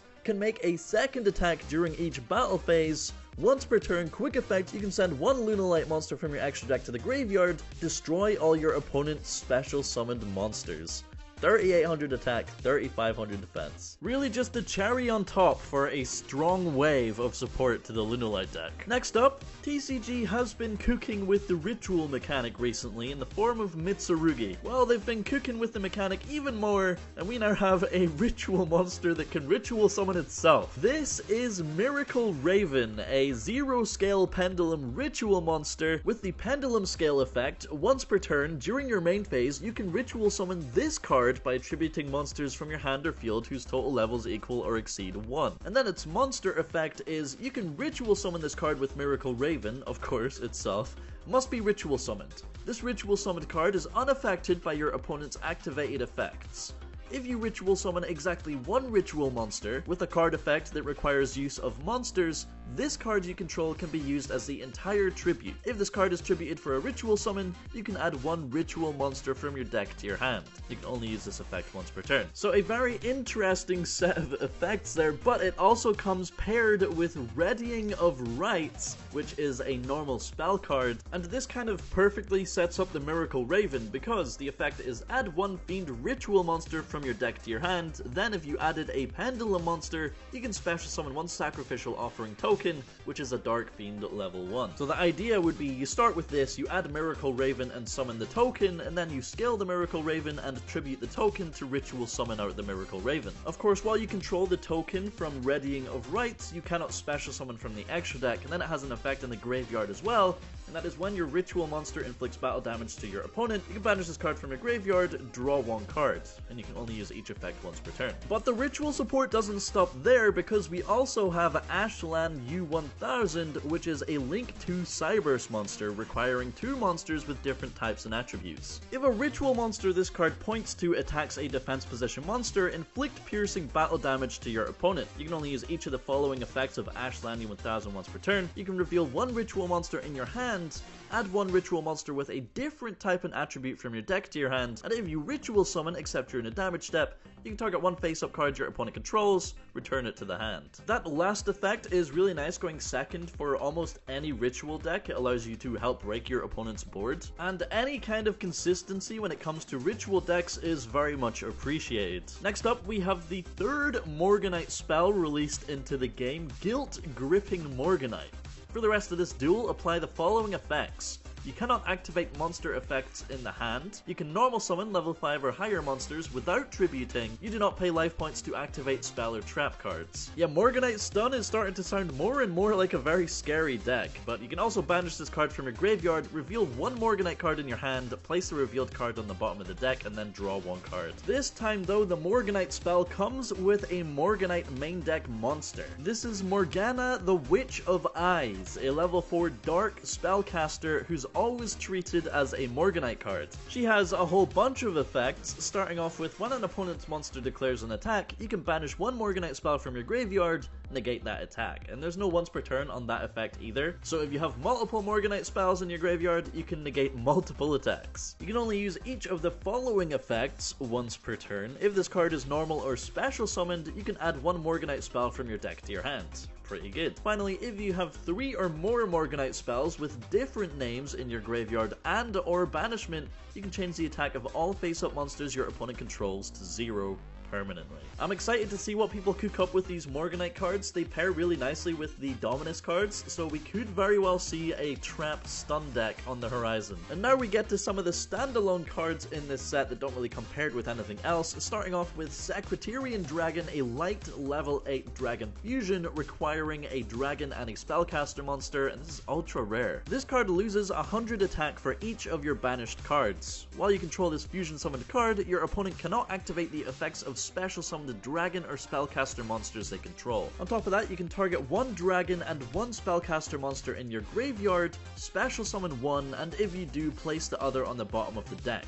You can only use this effect once per turn. It's very similar to Mysterion the Dragon Crown, just with a very different effect. Also, oddly enough, you can easily fusion summon this in Blue Eyes using the Roar of the Blue-Eyed Dragon's graveyard effect. I don't know if you should, but you can. And then the final card that we have today is in fact a secret rare, Gorgon of Zilophonia, a Link 3 reptile monster with the 3 upwards arrows. You don't see that too often. This monster just requires 2+ effect monsters, and the effect is you cannot summon or set monsters to a zone this card points to. Monsters this card points to cannot attack, also their activated effects are negated. So going first, you can just be very annoying with this card and essentially lock your opponent out of 3 of their zones, but also going second, you can just make this, and because the effect isn't activated, it can turn off a bunch of your opponent's end board monsters as well. On top of that, it gains attack equal to the total original attack of monsters this card points to, and it cannot be destroyed by battle or monster effect while it points to no monsters. This card is very strong, and I think is gonna definitely have to be played around going forward. If you're unable to put a Link monster in the extra monster zone to avoid this, then you can very easily get punished. The art is really cool though. So yeah, a bunch of sick cards coming in Duelists Advance, and we've barely even scratched the surface. Let me know what you're looking forward to most out of this set, and maybe I'll see you back tomorrow for some box openings.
Hello and welcome back, everyone. I'm Billy Brake. This is Joe G. Orlando, and we are here at the North America World Championship Qualifier. That's right. This weekend, we are going to find out the 6 players from North America who are going to represent North America at the World Championship in Paris, France.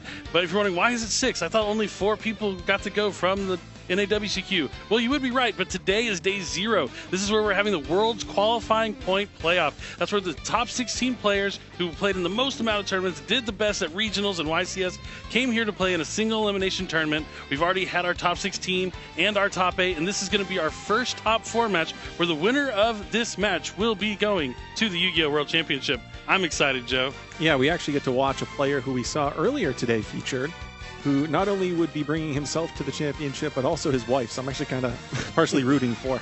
Yeah, it's definitely excited to see these players go at it. And as you mentioned, kind of a little hint of what is to come and who we're going to see in our feature match. And yeah, it's going to be a really epic match. Because, I mean, how often do you get to watch a match that's going to send someone to the World Championship? Not often. There's only a handful of them every year, and that moment is almost here. Yeah, one of the things to note about this particular just 16-person event is when we looked at the top 16 players, we saw Pack playing Memento. We saw 8 duelists bring RYZEAL variants and 7 duelists bring Malice variants. So we see really concentration of those decks that you would anticipate seeing in an event of this size. That's right. Let's go ahead and take a look at the bracket of those 16 players that were competing in this tournament. We see a lot of fan favorites did fall there in that first round of top 16, but now we have Clifton Land taking on Julian and Jeremy against James in the other half of the bracket. 4 duelists remain. 2 of them will be going to the World Championship, guaranteed. The other 2, along with the other 12 players that competed alongside them, you know, not going to make it to the World Championship from this tournament, but they still have the NAWQP main event that will be starting tomorrow morning. One thing to note, Aditya was our North American World Champion, outright champion last year, who actually fell in this event just last year, but then went on to actually win the entire NAWCQ. So just because you lost in this particular 16-person event doesn't necessarily mean your weekend is over. As Aditya showed us last year, there's plenty more dueling this weekend. Yeah, and we saw that here that Aditya got 2-0'd there from Clifton. You know, that's just sometimes how the cards fall. I mean, even though he is the reigning North America World Champion, as you mentioned, Clifton, you know, the Midwest Master. Hasn't even lost a duel yet today. Hasn't even lost a duel. And you could argue that he's had the hardest path so far that out of all these duels. I mean, they're all incredible duels. It's very hard to make this top 16 World's qualifying point playoff, but having to, you know, take on Pac in the first round and then the NAWCQ champion right after that, that's a tough road. Yeah, that's a lot of championships between 2 rounds.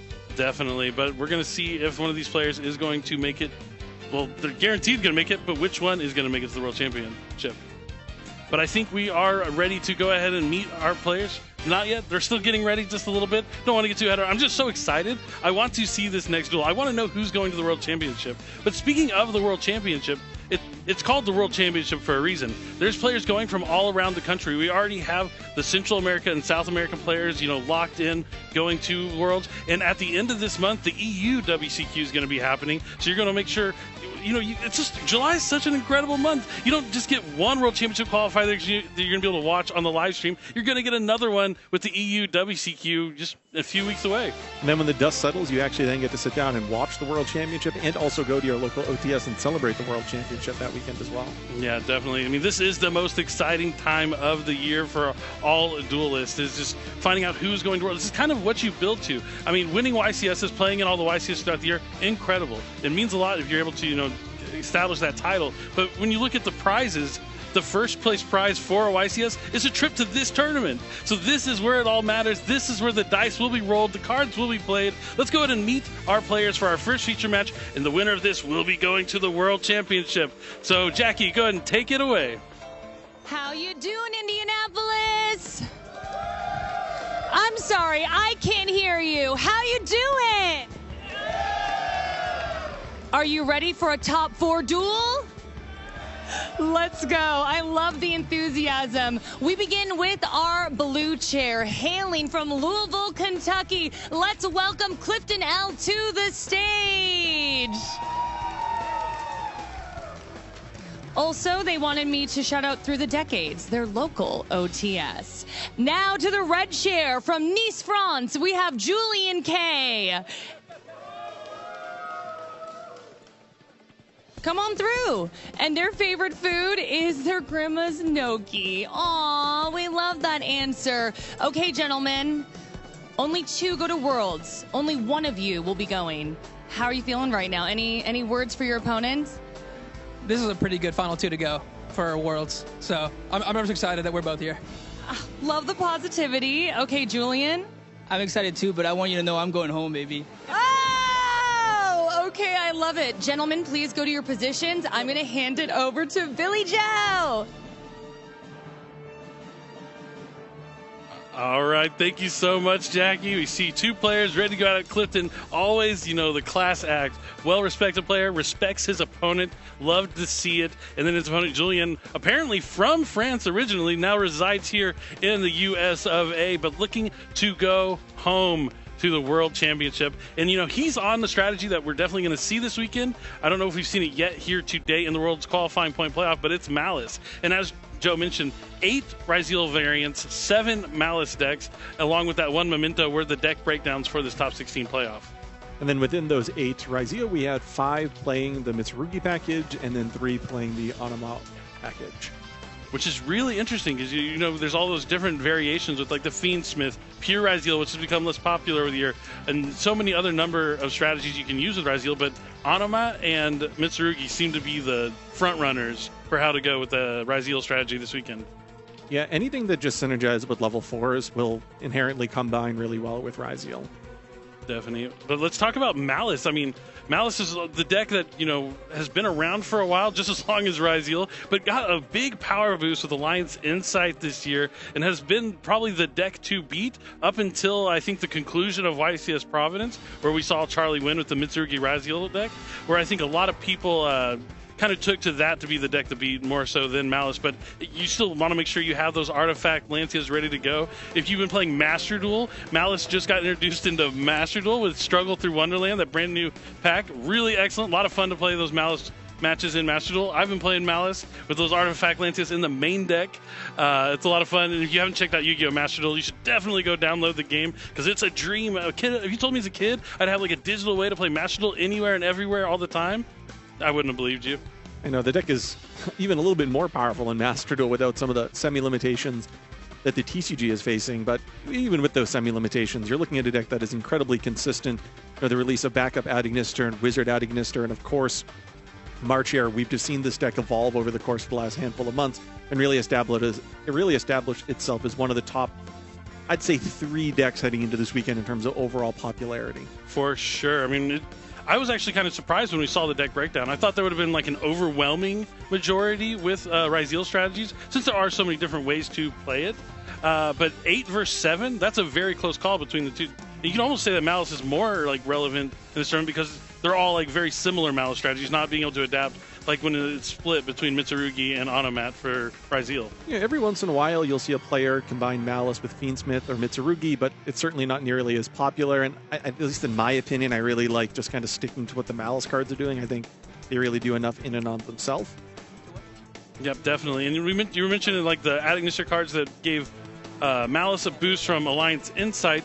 We talked about this with Clifton Land's deck in the top 16, but with Duelist Advance, being able to add Valon, the Super Size Sky Blaster, to that extra deck just makes extra RYZEAL all the much better. A card that was already incredible, being able to use that utility of cards sent from your extra deck if they have an effect, if they're sent to the graveyard, is huge. So even though it's just like a small card that you might want to pull out of Duelist Advance, it's something that really kind of adds a whole nother layer to the deck to advance it much further. It's one of those things where you need to consider that if you open first and your opponent activates Symbol Charmy and you have something like Dominus Impulse or Infinite Impermanence, sometimes players have the inclination of just setting those cards. But in this particular format, as long as RYZEAL and Valon exist, it actually may make sense just to leave those cards in your hand, which in some cases, obviously, you can activate them from your hand anyway, which is seemingly maybe the better play in the first place. But I have just seen duelists set those trap cards, maybe presenting some type of bluff to their opponent, and then get punished because, oh no, now my Infinite Impermanences was just destroyed by this X defect, something that wouldn't have happened a couple months ago. Yeah, that's a really huge point because, I mean, Dominus Impulse, when you use it from the hand, does lock you out of those 3 attributes, but when you set it, you're still able to use those attributes. If you activate it while it's set, you're still able to use those attributes later on, but now you do have to make that decision as you made. You give up those 3 attributes to hold it to your hand. You pretty much have to now that Valon is a part of the metagame.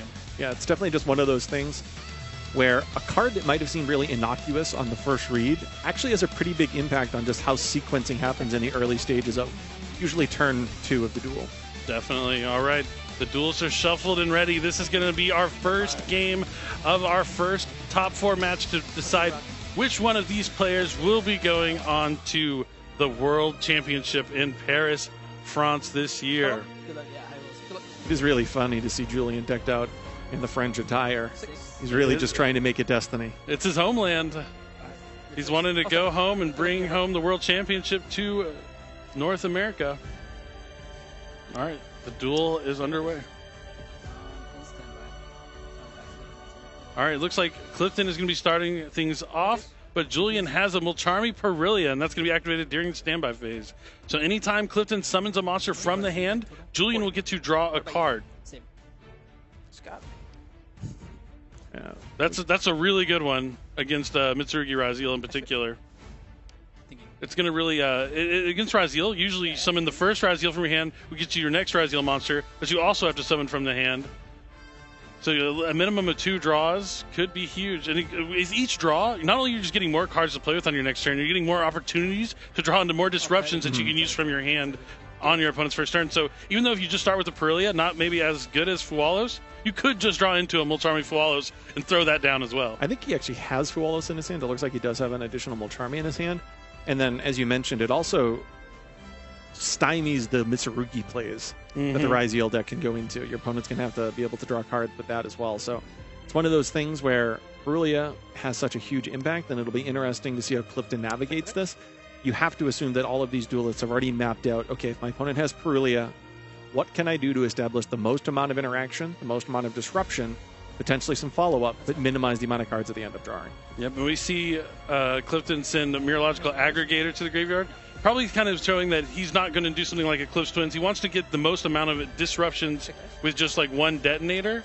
So being able to attach that to a detonator to have an extra negate during the opponent's turn when it's sent to the graveyard could be what he's looking at. But we're going to see another monster summoned from the hand. It's going to be Ice RYZEAL. And he's going to activate the effect, and then that's going to be changed. Mulcharmy Fualos, you're right, he has another Mulcharmy. You're only limited to activating 2 Mulcharmies from your hand for the turn, but Julian's drawing anytime Clifton breathes right now. I know, it's really this 1-2 combo that and that brings you back to some of the cards on the Forbidden Unlimited list, having both of these effects active at once. We can't say its name, right? No, Max C? Are we allowed to say Max C? Just don't say it 2 more times. Okay, and it looks like we did see Clifton do the similar thing in the top 16 where he overlays for a detonator with 3 materials, and then he's able to attach the material from his graveyard on summon thanks to RYZEAL Detonator's effect. So he's going to have 4 materials that attach, so that's going to be 4 cards he can destroy, and when he attaches the Aggregator, he'll be able to negate a card on the field. Looks like Julian. Oh, does he have too many? 7 plus 2, it's 5, so he doesn't have to put any back. Julian will be starting his opening play with 8 cards in his hand. And he starts with Infinite Impermanence, a very easy 1-for-1 trade. Not what Clifton wants to see. No, not at all. And again, there's no Eclipse Twins back there, so this is going to lock out Detonator. He just has that Aggregator, which is a pretty low impact interaction. And we see a set trap. You might wonder, like, oh, why is he setting a trap before he summons? The Malice traps, in case you haven't seen Malice in a while, can be activated to turn their set by banishing a Malice monster. So a lot of times, whether you have a Malice trap or not, you at least want to set something down to make your opponent think you have that Malice trap, so it might dissuade them from having like some sort of on-field effect negation. But it looks like he's going to go ahead and try and use the Chessy Cat effect at resolution. Clifton is going to detach and negate it with RYZEAL Cross effect. Unfortunately, though, for Clifton, he has Malice in Underground. Yep, this field spell is incredible. Lets you banish a Malice card from anywhere from your deck. And he will banish Malice Dormouse. Yep. Now he's going to use the effect of Malice Dormouse, pay 300 to try and summon back his banished Dormouse. I think Clifton may be thinking here.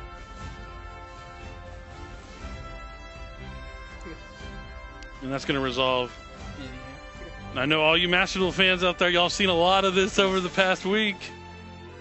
Now he can activate Dormouse, which will allow him to search his deck. Looks like banishing the White Rabbit, and then obviously he'll be able to special summon that White Rabbit by paying 300, which would then allow him to set a trap card.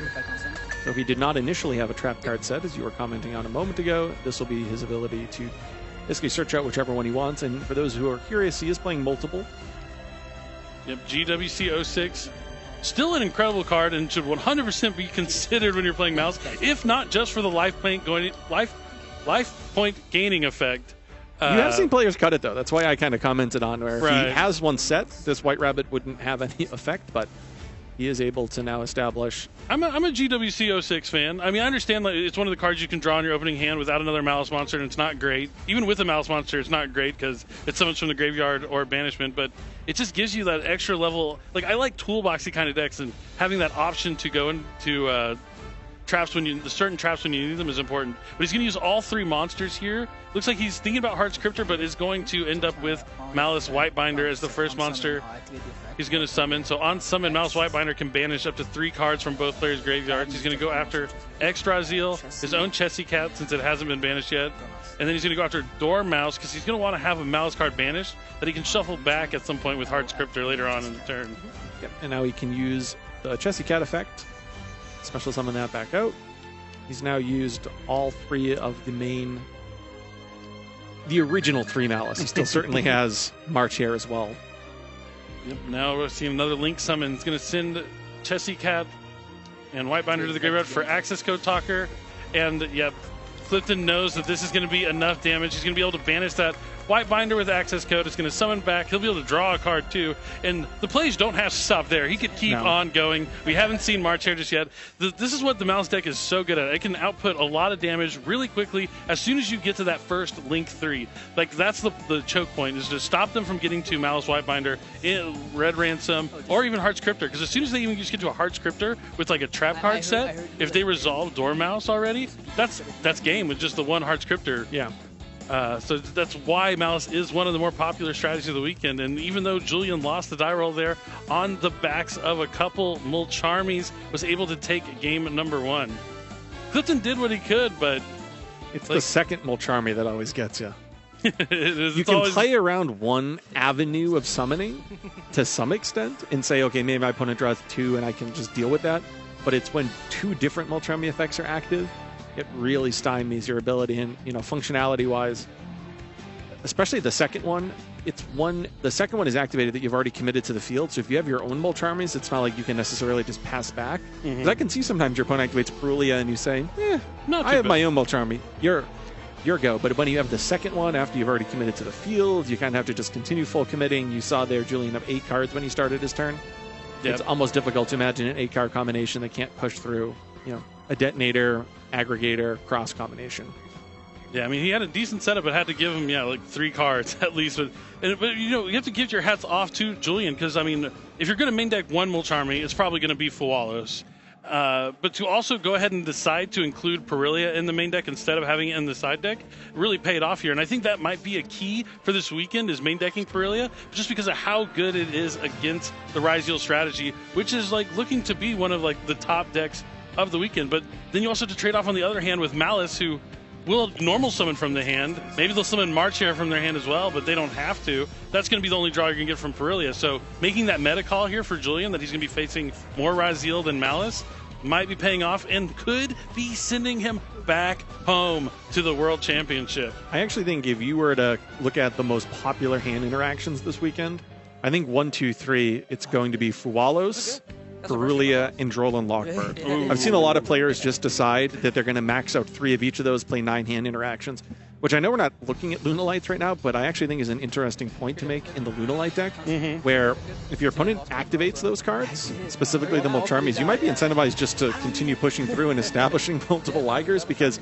as if you go full combo and put 2 of them on the field, it's almost like, just draw 8 cards. I actually don't care. I don't think there's 8 cards in your deck that will stop both of these. I have seen that, and I do like it. And if you're watching, wondering like why we're talking about Lunalights, what is a Liger Dancer? They did just get new support in the most recent set that just came out last week in Duelist Advance. And if you haven't checked those cards out yet, you definitely want to keep an eye on them because, yeah, I think the Lunalight strategy is one that's flying under the radar this weekend, but could really pay dividends if people aren't prepared for it. And I think if you've been kind of in tune with some of the deck building decisions that people have been making, when you see the Perulia Fualo's Droll package, I think that is an indication that that might be what you sort of expect, where there's not a lot of Nibiru's or maybe just the one that can be searched off Granite. You know, you're not seeing quite as many Infinite Impermanence or Effect Veilers this weekend, so you know your plays can go largely uninterrupted in the sense that you can make your plays, you know, barring Droll and Lockbird, of course, but that would shut off your Molcharmies. But if your opponent has just used the multiple Molcharmies and you know they're not going to have a lot of other hand interactions, you can actually continue to push forward. The worst part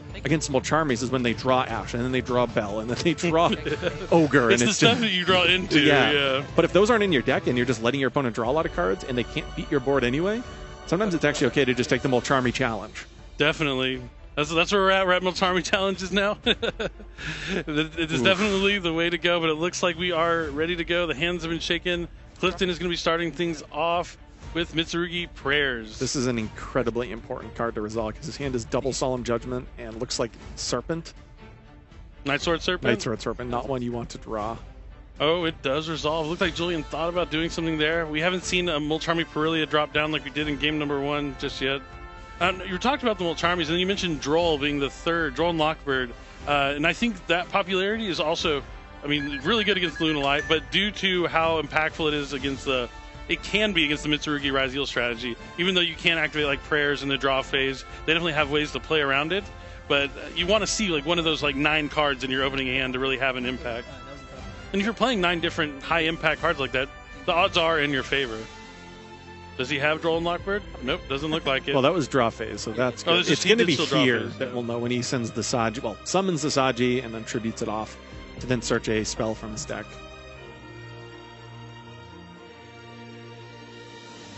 I was going to search the 1 copy of Ritual, and now here's the Droll check. Picks his hand back up. He looks, and it's there.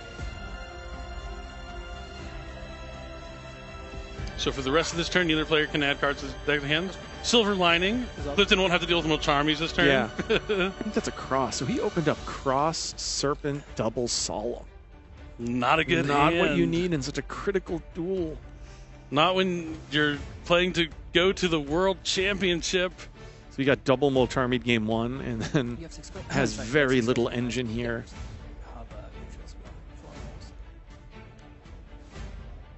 I mean, he's going to have to push forward, but he's not going to get the effects off the Ritual monsters when they're tributed, which really stymies to the extent that he's able to push through and establish a board here. But he is going to go and summon the Habakiri from his hand. He's going to send Combination down. So Kusanagi's going to go to the graveyard, I believe. I think that was Aramasa. Yeah. Aramasa.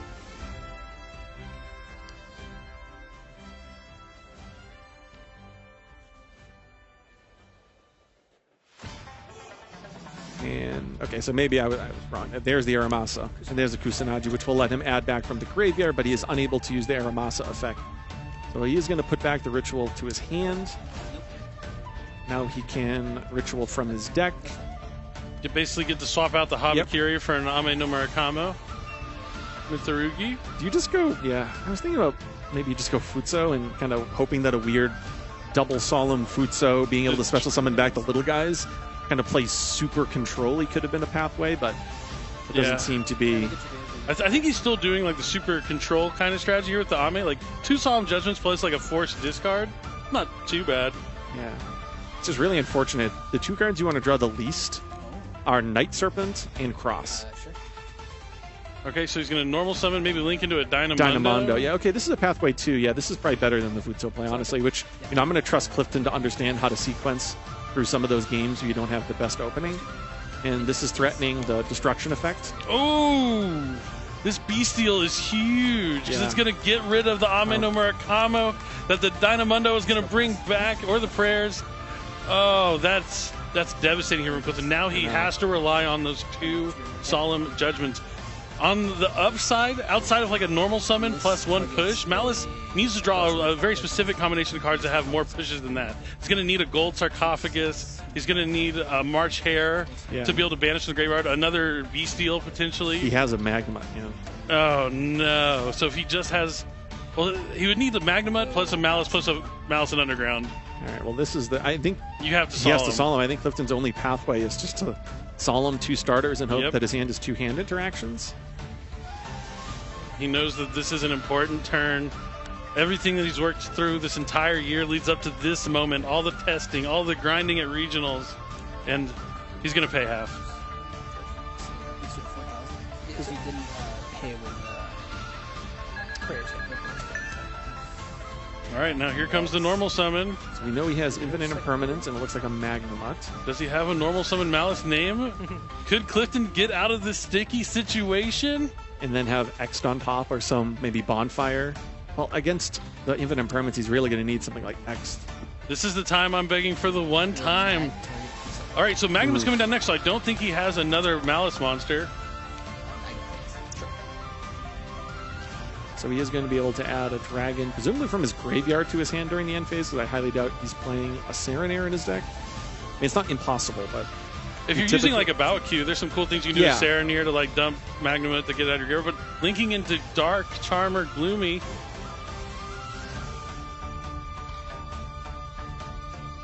Really representative of probably how Clifton feels right now. A little gloomy, but you can't let that get you down. You have to play with the cards you're dealt and hope that you can do the best you can with them.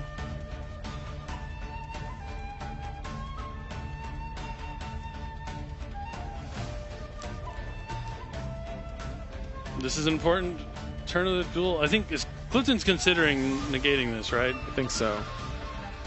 I think he's thinking what can happen if he link climbs here. I mean, the Dark's usually really good, like for the mirror match. Yeah, he's going to use the Solemn Judgment here because he can just threaten SP Little Knight on the back row. Now, granted, that would give him another turn, presumably. He wouldn't be able to attack directly, but there has to be a myriad of things that just being able to link climb could potentially do. And now he's going to tribute the Dynamondo to bring back the Habakiri. No Malice normal summon. No normal summon here from Julian. He just had the Malice Underground. The end phase, the Magnemite's going to add the Jurusworm back from the graveyard to the hand. And Clifton's still in this game. Not by much, but he is still in it. Midwest Master. So you can almost guarantee that back row is infinite impermanence. I mean, it could be a Malice trap. There's no real reason to set it, especially as we commented earlier with Valen in the format. If he were to draw X, that's what he's going to need. He's going to need to draw a RYZEAL card that can play through impermanence. Sword RYZEAL. It's not quite going to be good enough. Infinite impermanence. He knows there's still a Jurusworm waiting in Julian's hand. Plus one other unknown card. Register for the remaining last chance qualifier. If you would like to get registered in the last chance qualifier, please go to events.thesidedeck.com. There are customer kiosks. So it looks like he's just going to shift to attack mode. I mean, he's talk about the end of main. I can't really hear you. He's only playing with 2,000 life points left right now. So he's going to attack and attack. Take 15? Yeah. It's going to be like, what, 3,900 points of damage here? 24? I wonder if Habakiri's secret effect will matter, where his opponent's monsters is 800 attack, if he tries to make a Jurusworm play. Clifton looking at his extra deck, thinking if he wants to link summon and send these two monsters to the graveyard. He's just already used Dynamondo. His Habakiri is banished. I mean, so rather his Murakamo is banished. He's at 2,000. I'm at 4,100. And then phase of the choice. All right, so the Jurusworm is going to come down the end phase. Still pass. I wonder if there's any merit to holding that to see if he draws a Malice monster just to be able to advance his plays. Is that White Rabbit in his hand? I can't imagine that being White Rabbit because he had it last turn. Well, he just drew a Molcharmy, which isn't necessarily a good draw. I'm at 1,700. Oh, he knows the secret ability. He just commented on the attack reduction. That's huge right now. He won't be able to attack over the Habakiri. He'd have to attack and essentially crash into it. Or like link it off the field for something, potentially. He's already used his Dark. It would have to be like SP Little Knight. Yeah, there's not a ton of utility links in his deck. Besides, I mean, Dark, utility-wise in the sense that it can be somewhat generic, and in a deck that has so many Dark monsters. Oh, it's March Hare. Oh, okay. That's probably going to be good enough. It's at least a Malice name. So and a Cybers monster. Yeah, but he doesn't have 2 Cybers monsters to get to a Splash Mage. But yeah, having that one Malice, it's just going to be SP Little Knight, so he's going to be able to at least banish a card, which is pretty big. But the window is still open for Clifton Land. We are in the Clifton Land right now. This is his territory, his domain. He's down but not out. He needs a top deck.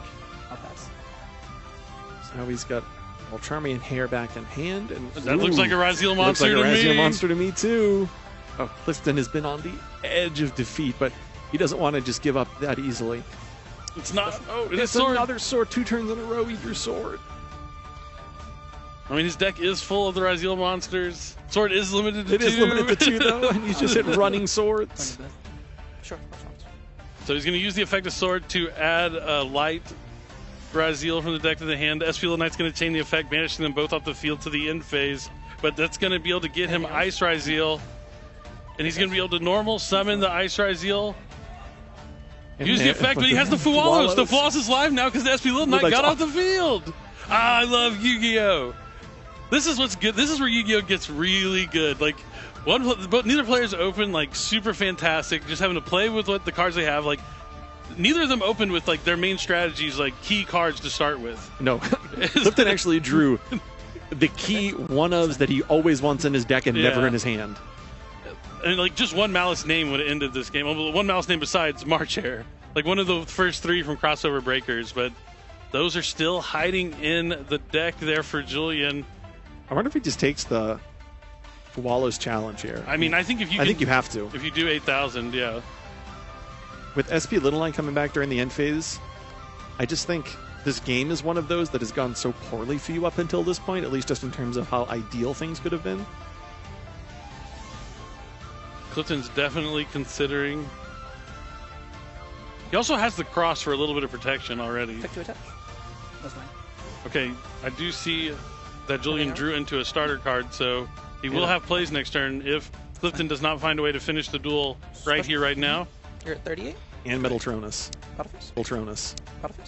Yeah. Oh, but he's only at 38, so very easy to find a way to game. And Clifton Land takes an incredible duel number 2 when all hope looked lost. Wow. That was a terrible game. Like, and yeah, as Joe, as you said multiple times in that game, he drew the exact cards you don't want to draw. He didn't have starters. He did have enough to like get the MITSURUGI engine online. But that's why you can't just dwell on your... He's an excellent... I've respected Clifton for a long time. I've watched him from afar. I don't even know if he knows that I respect him as much as I do as a duelist. Because I've been watching him for many years now. Not in a creepy way at all, Clifton, I promise. Whenever he talks about Branded, I feel like my brain explodes. Yeah, I've always enjoyed watching him play and listen to his content, his deck profiles when he's done well at regionals. He first got on my radar, honestly, was during the points grind for 2017 when it was only the top 2. He was right there in the top 2. I think he actually finished 4th maybe in that first year. But that's where the first time I was like, oh, who's this Clifton Land guy from Kentucky? But an excellent duelist. He was able not to get focused on the bad cards in his hand and realize these are the cards he has to play with. He can't change that fact. You have to play every hand to the best of your ability. And I mean, in some realm, going first and opening Tombstone and Judgment, you're like, okay, that seems pretty good. But against a deck like Malice, where there's just so many one-card ways to interact, they have multiple bestials, which can just end you now that you're at 2,000. Just keeping that cool demeanor was so important, and what an excellent game from an excellent duelist. It's amazing to think that he basically has 2,000 life and survived 2 bestials and a recycled 3rd bestial. It's incredible. I mean, yeah, he's an excellent duelist. But, all these players are excellent duelists. It's not just Clifton, Julian, everyone else that competed in this top 16, fantastic. We talked about Clifton having one of the toughest roads to get here, even though he got 2-0s all the way up to this point. That game was a tough one, and if he's able to win this game number 3 and go to the World Championship, that game 2 is going to be one you're going to tell your friends about for years to come. I know. It's like, what is your win rate when your opening hand is double Solemn Judgment, Cross, Serpent? It just has to be. Wow. But he ended up finding a way of actually walking out. And what was the last card? Prayers? Yeah. I mean, and we talked about you had to draw sword. Back sword. to back, yeah. You have to get lucky. I mean, you start off unlucky. You have one way to win, and that's to put yourself in the best position to win. That's really what you have to do sometimes. You can't always guarantee you're gonna full combo, my opponent non-interrupted. It's about putting yourself in a position to win with the cards that you have, and Clifton showed that here. And Julian, he doesn't know how bad he opened. He from Julian's perspective, he also opened not great. He had the 2 B-Seals, no Malice names besides March Hare, and March Hare, as incredible of a card as it is, drawing it alone with no other Malice cards, it does nothing. No, it doesn't do nearly enough. I mean, it's maybe if you draw it with an Allure, you get to add it back to your hand, so you get to draw 2 cards for free, but it's not going to get you going anywhere. All it was used there was a Link Summon to make a Ling Karibo, so he had an extra deck monster so he could banish a card with SP Little Knight. But yeah, this is why I love Yu-Gi-Oh! You just never know what you're gonna get. The games are so back and forth. The cards are high powered. It's a lot of fun. We got excellent duelists, and now we are going to a game number 3. One of these players will be going to the World Championship. The other one will have another chance at the NAWCQ that starts tomorrow. But for now, this is going to be the most important game of these players' dueling career here in game number 3 of our first top 4 match. I mean, sometimes you talk about, when do you use that one time? That one time the cards break your way, that one time the top card is exactly what you need.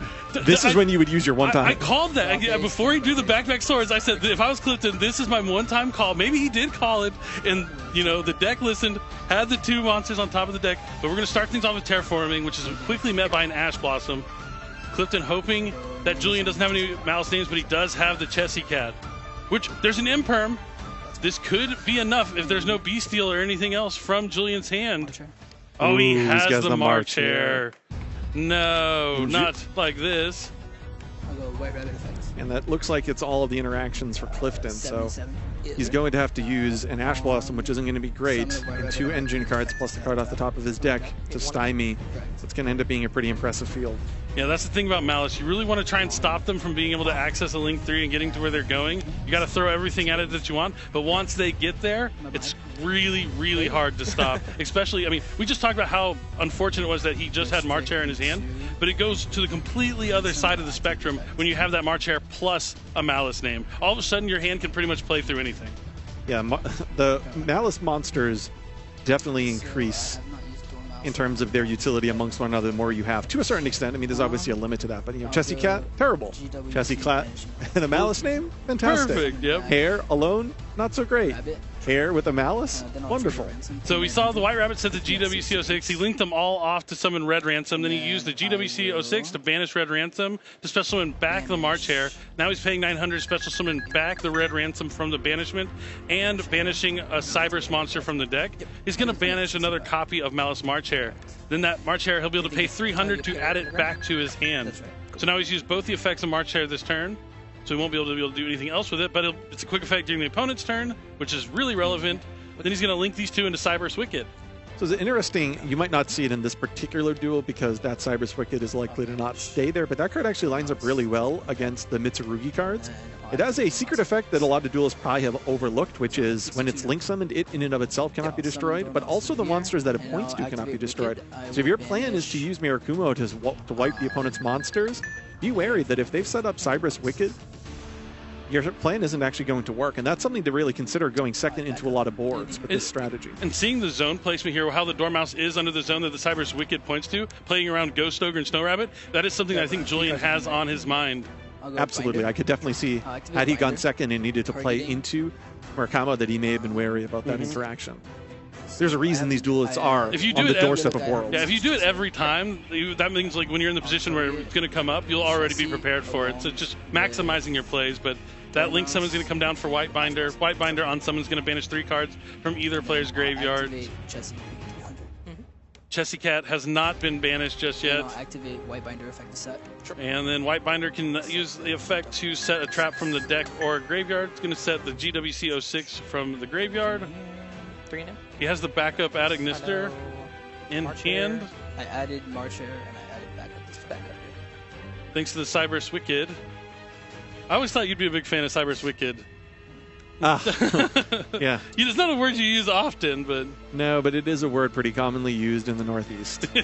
Wicked. Yeah.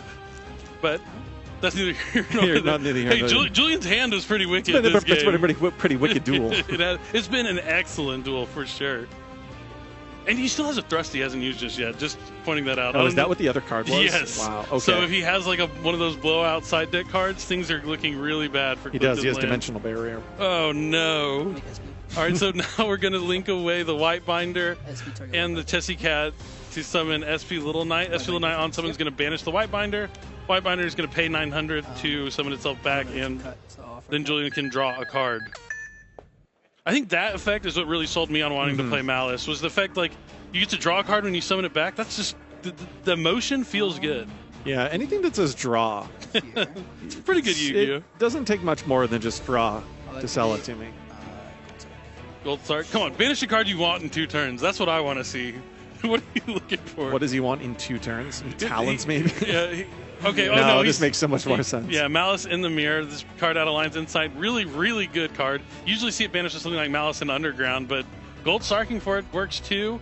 When it's banished, you can banish a Malice card from your graveyard and then add that same type of card from your deck to hand. So he banished a monster, got to add a monster from deck to hand. Yeah, so it's a way of basically searching out March Hare Did you add another March when Hare? the turn's gone, as it has here, but it's also a good top deck in a little bit of a different way than Gold Sark was a top deck previously. You could previously Gold Sark and search out Dormouse, whatever it happens to be. This just kind of adds a unique element where that Malice in the Mirror can actually end up technically searching out trap cards in some situations. Oh, tried to use March Hare again. That's how he started. He's already used both the effects of March Hare for sure. Judges might give him like a PE minor real quick for that, just for attempting to activate an illegal effect. Yeah, when I find myself playing Malice, like especially for all those players who've been playing in Master Duel, as have I, you can, like anytime you're like adding Malice monster here, you're like, I'll just get another March Hare. I'll just get another March Hare. You can really never have too many March Hares. But we're going to see a Link summon come down here for Firewall Dragon. And we have... No, I just need to control a Cyber summon from the action Yep, back up Aniteckzetto, which is now going to let him search Wizard to his hand. I think the judges are just making sure they need to control a Dark Cybers. Just any Cybers. Sounds good. Here, I'll go Wizard targeting. No, that's the Wizard Agnister. Wizard Agnister is going to summon itself from the hand and the White Rabbit back from the graveyard. It's amazing how Cyberse, doesn't really matter what kind of Cyberse, but Cyberse decks has had this ability to link climb and link climb and link climb and link climb. Never stop. These Cybers piles. And then, yeah, this is the last card. So Julian has now used every card in his starting hand on this first turn to really limit what Clifton's going to be able to do. Luckily, with Barrier Calling Xyz, he'll still have the Mitsurugi out the Firewall Dragon and Cryptor, but there's a long road. An uphill battle. I mean, as what's currently constituted, he's got Bonfire, Prayers, and Ash. That Ash, probably not great. Meows. Something. I could see him use that. We know he has the GWC06 set. He might as well. Could force out the GWC06 right away. Also, if he wants to banish, could be something. That's fine. And it looks like it resolves. No chain here. This is all probably during the draw phase, I'd imagine. That's fine. Anything else? Prayers is going to add Habakiri. I do appreciate that Clifton is playing confidently, even though he is in a not so great position right now. I mean, he's just like physically, in terms of his speech, his body position, he's playing confidently, even though he has very little. I told you, I've been watching him from afar, and I have been a fan because that's another one of those things that I just really like. Because, like, the time it takes you to make your plays and, like, the confidence you have when you're making your plays can give away so much information. This is, like, basic fundamental Yu-Gi-Oh! That still applies to how the game is played today. So we have Saji resolving, allowing him to search Mitsurugi Ritual. We've seen that Habakiri interaction now for a few months. So I know Haba and Ritual spell that you added this turn. Yeah, just to double check on exactly what is in his hand. That's known knowledge. It is both Habakiri and the Ritual spell. We can now use that Ritual spell. Deck. He's going to use it to summon from the deck. Does this prompt a response here from Julian? I mean, Julian has to be a little like you can get in like this really good position, but because of how confident Clifton's playing, I bet that adds a little bit of nerves. But as I mentioned, his goal is to find a way to get the Murakamo to clear the field potentially, because you have to imagine that Julian's holding his barrier for as long as he can for calling Exceeds to stop the RYZEAL cards. But it looks like Julian's going to activate Heart's Cryptor to try and go after the Murakamo. I do like the sequencing here of summoning from the deck first by using the Murakamo. By summoning out the Murakamo by using the Heavy Carry in hand. A lot of times you see summoning in the opposite order first, but I like this interaction, or at least this sequencing here. That's cool.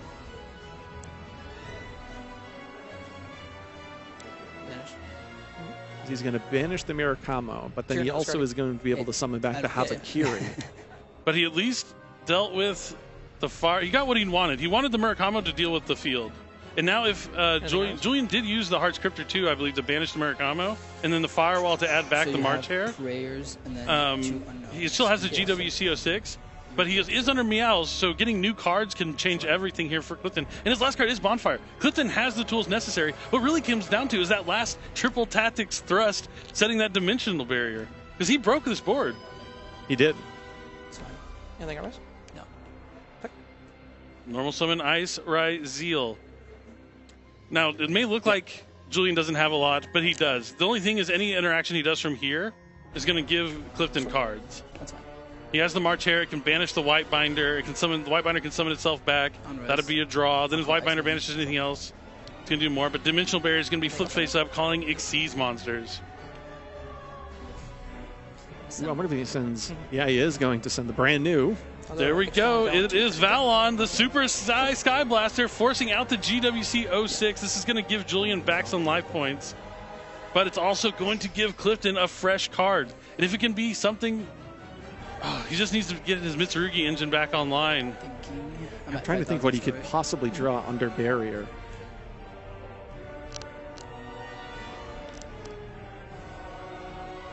All right, Julian, carefully consider options. You don't want to fumble the ball at the 1 yard line. And some of those, White Binder, banish a bunch of card plays also get stymied by Malice. Yeah, you can't just summon a bunch of Malice monsters. What do you draw? That looks like a Molcharmi. Looks like a Molcharmi. I'm assuming you have no triggers. It's going to gain 2,300 life points there. Right, sorry. So X is going to add a fire. If you want to have an easy, how to tell what the RYZEALs add, it's always the opposite attributes. So if you're using the light one, you're going to add a fire. The fire's at the lights. Very easy way to remember that. I will trigger White Binder, thinking on the targets. Oh no. The first stutter from Clifton from the graveyard movement. So it does look like he's going to banish at least the White Rabbit, because that would then allow him to access MTP. Oh, yep, MTP's 007. Only 1-0. I'll target. Oh, technically, that's what I like to call it. That's just like my little name for it, but. Or anything. Sorry. So I will target from your graveyard Valon. Just going to take out the Valon. Doesn't want that to become a material at some point later on. Yeah, that's a card that has some incremental value. Yeah. Rabbit. So he's banishing Red Ransom and White Rabbit. Is he going to summon them both back? Chain Link 1, Chain Link 2. Whoa! Bold move. This is really bold here from Julian. I know Clifton has to be happy about this. He's going to draw 2 cards. 12, right? So unless I missed something, right? You draw 2 cards. Yeah, Julian's just confirming it for him. You went in for the... Yeah, because I drew first off White Binder. Yeah, and then you went in. All right, so card number 1. And then I'll go 2. Chain Link 1, Chain Link Nothing. 2. Just all the normal Charmies. Oh, a handful of cards, but that dimensional barrier, it's really coming down to that last card in Julian's hand, that triple tactics thrust. So Red Ransom on summon can add a Malice spell. Used to be only Malice in Underground. Thanks to Alliance Insight, he's going to be able to add Malice in the mirror. And then the White Rabbit's going to set NTP07. It is just so fascinating to think, Molcharmi Meows as the 6th card. You usually get pretty upset when you draw Molcharmi 6th card. It actually ended up with 3 draws. Very good against Malice. Correct. Just showing me 2. And he's already used prayers this turn. You have 3 in hand. One's March here. Yes, I added March Hare back with Firewall. I just don't know what Clifton can do here, even with all these cards. A lot. 6. 6, and you added Sword and Prayers this turn. And then the other 4. I mean, it's still, you know, a really good game here.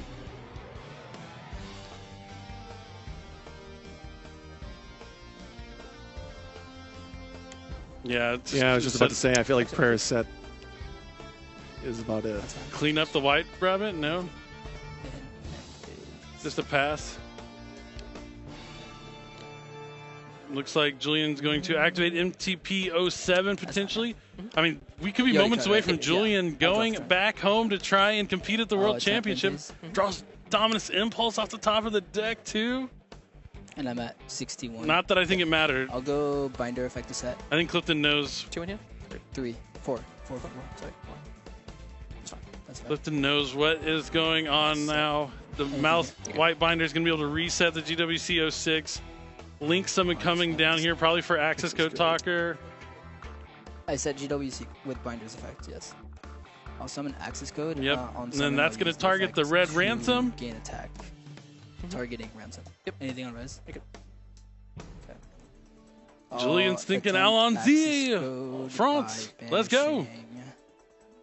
Firewall popping this head. Firewall is going to be not a different attribute. It's not dark. It's going to go straight after the Speller Trap. Going to banish Red Ransom. Going to take out a monster. Red Ransom's going to be able to pay 900 to summon itself back. And then I'll activate Ransom. We are moments away. At 52. Clifton's going to have to try again in the NAWCQ tomorrow, it's looking like. But Julian, you know, kind of manifests destiny. We saw him, you know, give that little quick kiss to his scarf there before Game 3. What better way of going to back home than getting a trip to represent another country? I guess another country in a tournament in your own country? I mean, he's probably going to have fans rooting for him both in the United States and in France in many ways. Oh, for sure, for sure. I don't know exactly, but it's such a unique circumstance. But you really have to feel great for someone like Julian being able to don the French attire to win a seat to a tournament in his home country. Hey, shout outs to Gabriel Netz last year. He's from LATAM, qualified though through EU. I think he's like dual citizenship. Yeah. So he played in the EU WCQ and then went to the World Championship representing EU, but from LATAM. But Chessy Cat's effects can be activated. Draw a couple cards after banishing the March Hare. March Hare can add back any banished Malice monster. 46. 46. And March Hare lets him add the Dormouse back. Normal summon Dormouse. Sure. Dormouse effects. You know, I gotta respect Clifton. You know, not conceding here. Could be easy to concede. This is gonna be the last game for him of this points playoff. Correct. He was so close, but not. You know, he's gonna have another chance. Like we saw Aditya, he lost last year and then ended up winning the entire NAWCQ and still made it to the World Championship. Maybe this could be the same story. It could be maybe Aditya going back to back, since he also was in that same position and lost. Or maybe it'll be Clifton Land. But for now, it's all Julian, and that's it. Yeah. Julian is going to take down Clifton Land and be our first NA representative at the World Championship this year. Because I had a lot of good Clifton, just great sportsmanship. Extended the hand and said, "Good luck at Worlds." Yeah. That's how we culminated this. I think you win if I barrier call rituals. Yep. That's why I let. Ooh, did you hear that? That's interesting banter. I'm not really worried about this because you cited out the. That Clifton was trying to like bait him into using dimensional barrier calling rituals. Because yeah, if you start with all the Mitsurugi stuff, you know that Ame no Murakami can clear your field. But he was smart enough to hold on to it, knowing that he is always going to lead with the Mitsurugi half of the deck, and then follow it up with the RYZEAL strategy as well. Because I mean, even though like the Ame no Murakami can clear the field, Malice March Hare in the hand, GWC-06 set, plenty of ways to get that field back online, find your access to the MTP-07, and you know, heads up for Julian. He gave Clifton three cards from the Multarmi Meows during his turn, knowing that with the barrier behind him, it still should be okay. So, like, excellent play from Julian. This is well-deserved. They're both excellent duelists. Clifton, you know, I've been talking to the Midwest Master. You know, it would have been a great story, but Julian's starting the story of his own. You know, going back to France to represent North America at the World Championship. Julian will be our first representative to punch his ticket all the way to Paris, France in a couple of months.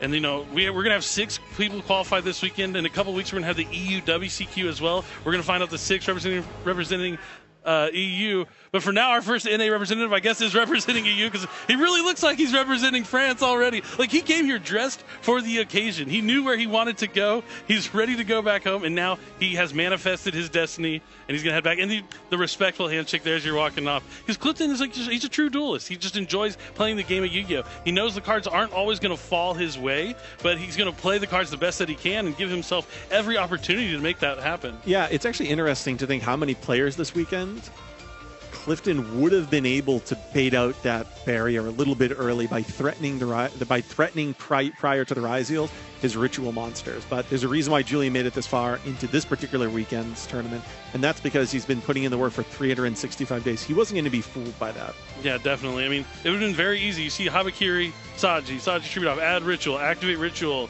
the summon from deck. Like, you're summoning a monster from deck. That's pretty powerful. You could easily flip that dimensional barrier up, call rituals. You're going to turn off the MITSURUGI ritual for the rest of the turn. Be very simple. And then maybe, like, you still have, Hearts Cryptor, Firewall Dragon can deal with, like, the on-field RYZEAL cards, maybe. There was definitely a line where he could have played that way. But heads up there from Julian. Deserved win against Clifton. And I think we're standing by with our winner, Julian. Let's hear from our first representative for North America at the World Championship this year.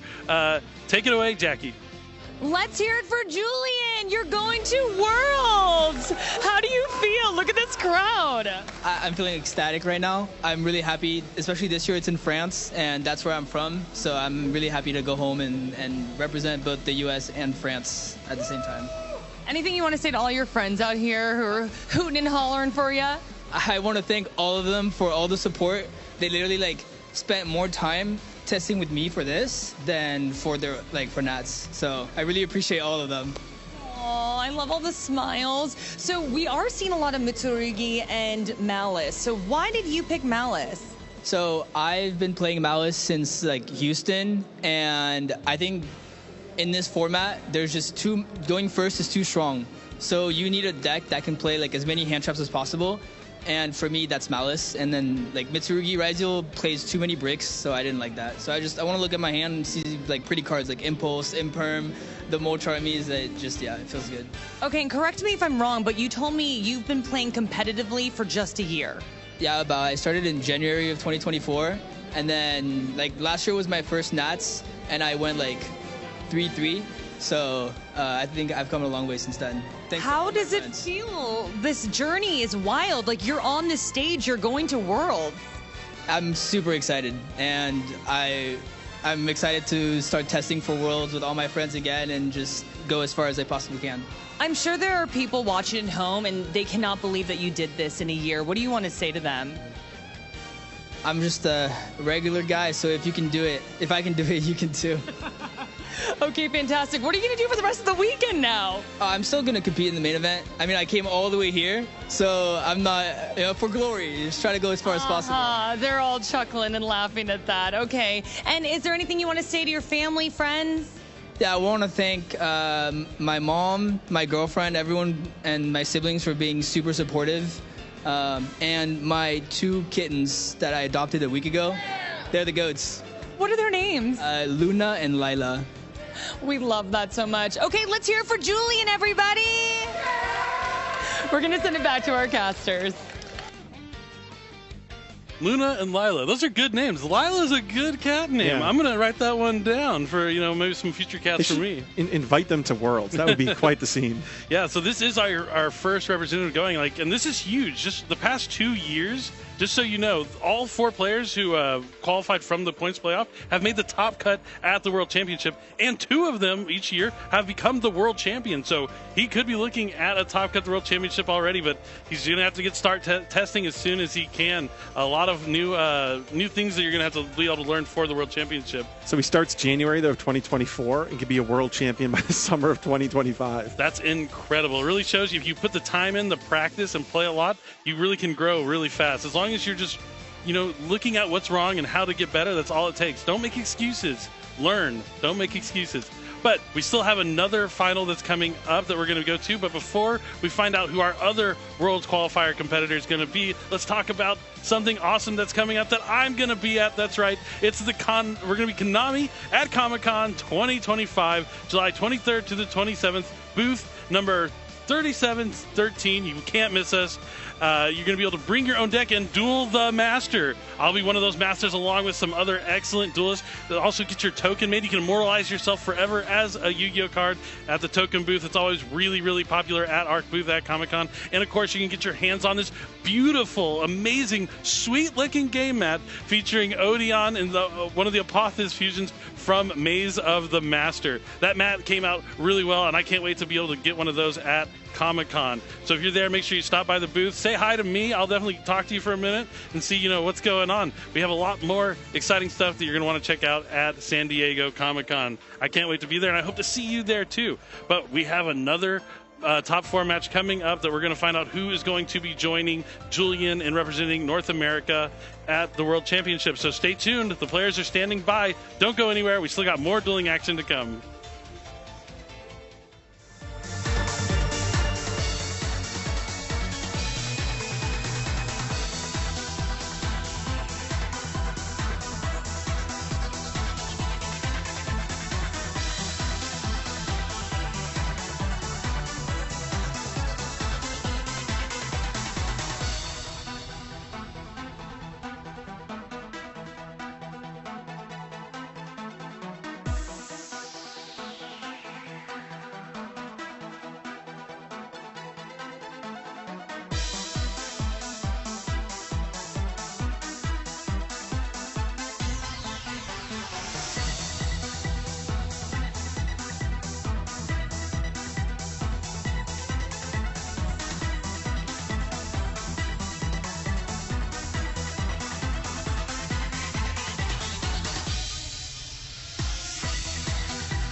Hello, Duelists, live at the Indianapolis Convention Center, and everybody at home, are you ready to send another Duelist to Worlds?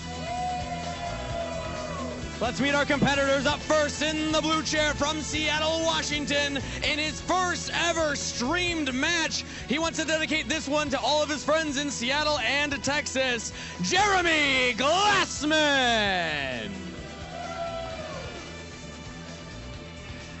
And his opponent today in the red chair, coming in from Los Angeles, California. He wants to dedicate this match to his team, Frozen Card Gaming. Give it up for James Markowitz.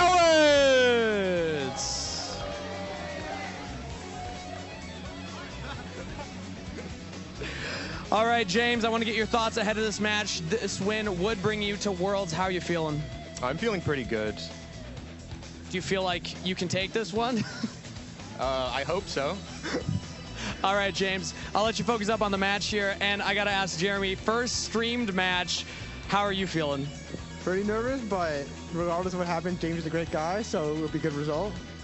All right, I like it. Good sportsmanship over here. Well, best of luck to both of our competitors. I'll let you shake hands. Everybody give it up one more time for our top 4 winner going to Worlds. Let's throw it over to the casters.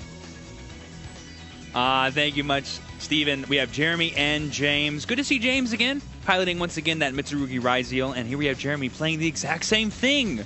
A mirror match in the final top 4 to decide the WQP winner going to France. Certainly a lot on these duelists' mind, as they are not necessarily faces we see here all the time at the top table. I think a little bit of the nerves show, but I love the sportsmanship. I love that they're here and locked in. And while we are going to see these two duelists play the same deck, their lists are relatively different. I can't give away any spoilers here, but this is not going to be a perfect mirror image. Yeah, it's interesting that you say that. Like, we have a bit of new blood, I think, in this WQP here for the NAWQP season. We saw Julian, who I believe was playing his first ever competitive year, going all the way to Worlds now in Paris. That's super exciting. And we have James and Jeremy, two relatively unknown players. I mean, Jeremy playing his first ever feature match as the feature match to get himself into Worlds. No. I imagine it's a little intense for him. Could you imagine just like, my first time on stage, I think it'll be my best time on stage, right? I'm saving myself for the World Championship. But that's exactly what Jeremy has done here. And it's just insane to think that there are still undiscovered duelists out there, right? There's somebody who can hear our voice right now. Maybe they're just putting cards on the table, sorting out their deck list. Maybe they're watching this as a VOD in 2026. But they may be our next World Championship competitors. That's incredible. And you know what? Maybe we're selling Jeremy short. Maybe he only competes when the stakes are the highest. And you don't get much higher than, if I win, I go to Worlds. And if I don't, I got to come back again tomorrow. And that's fine. What a great showing, though. Just to be able to just show up, get it done, your first year, this caliber of play, get through the tournament, think about the bracket. We have a long list of all the achievements of just the people that Jeremy has bested, but if I started reading them now, we would be here till tomorrow. And Jeremy has made this on his first year, and James, also a relatively fresh competitor, doing just the same. This just shows you that anybody on any given tournament with a 40 to 60 card deck list, 15 cards on the side, 15 the extra, regardless of what they choose, if you have the great determination, you might be going to the World Championship. Oh, yeah. It's not about record. It's not about what you've done. It's about what you're going to do next. It's about earning that spot. And both these players have earned their spot here today. But only one duelist can join Julian as they head into Paris today. This is going to be a lot. I can't imagine what the duelists are feeling up there. But at a certain point, you've played against great competitors. You've played good duels. So all you got to do is just kind of keep your head low and put the cards on the table. How many cards do you play? 41? And then specifically, this 43. mirror match is going to be, I think, really interesting. Like you said, there are some notable differences that hopefully we'll be able to call out once they happen. But let's go high. It's as simple as balancing Mitsu versus RYZEAL. They got a little ahead of themselves. So like, I want to roll right now. And they're like, well, you got to slow down for the stream a little bit, which has its benefits. You can take your time. Everything starts at once.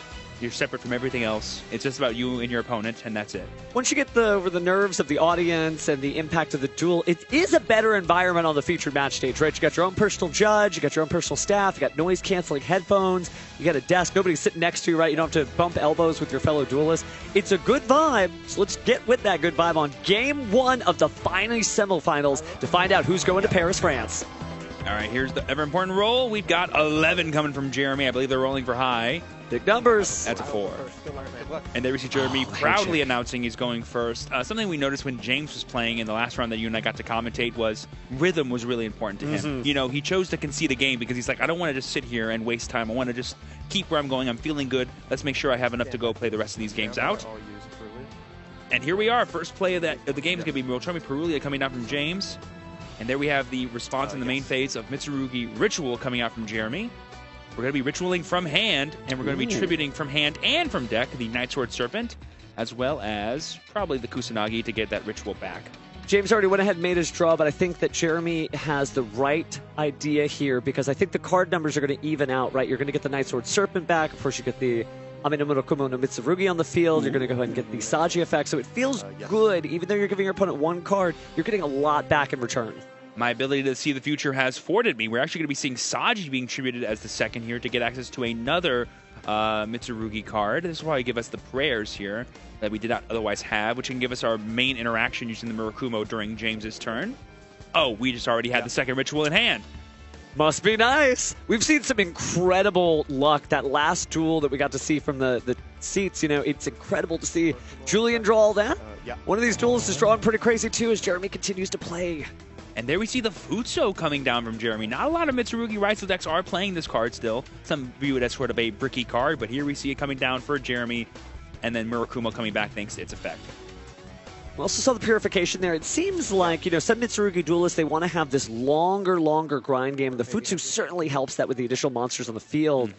But you do run into trouble, right? If you happen to draw these cards out of order, maybe you can't bring anything out or your opponent stops your game plan. But so far, so good. Jeremy's got a bunch of snakes on the field. Yep, and ready to go ahead. I was just going to say, there we see the prayers losing us 800 life points to bring back the Saji and add the Habakiri to our hand. And there we have the Futsu coming back out. I mean, the only one not on the field right now is Habakiri. We almost have everybody out. Let's go and Xyz summon here. Build the overlay network to make...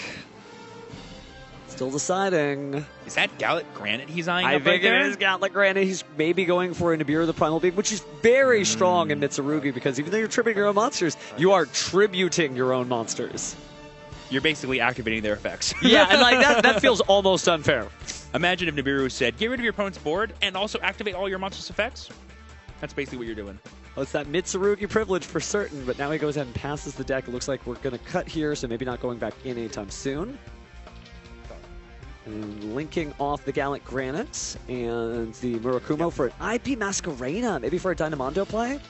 Maybe, or for just like a regular old SP play because we have the Futso.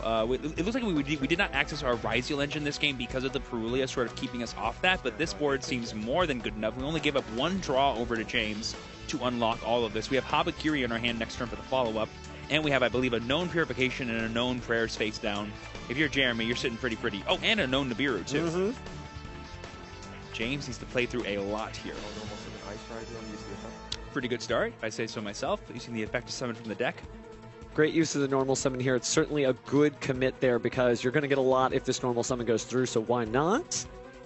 But it looks like Jeremy is going to put his hand down, and we may be going into the deck to special summon.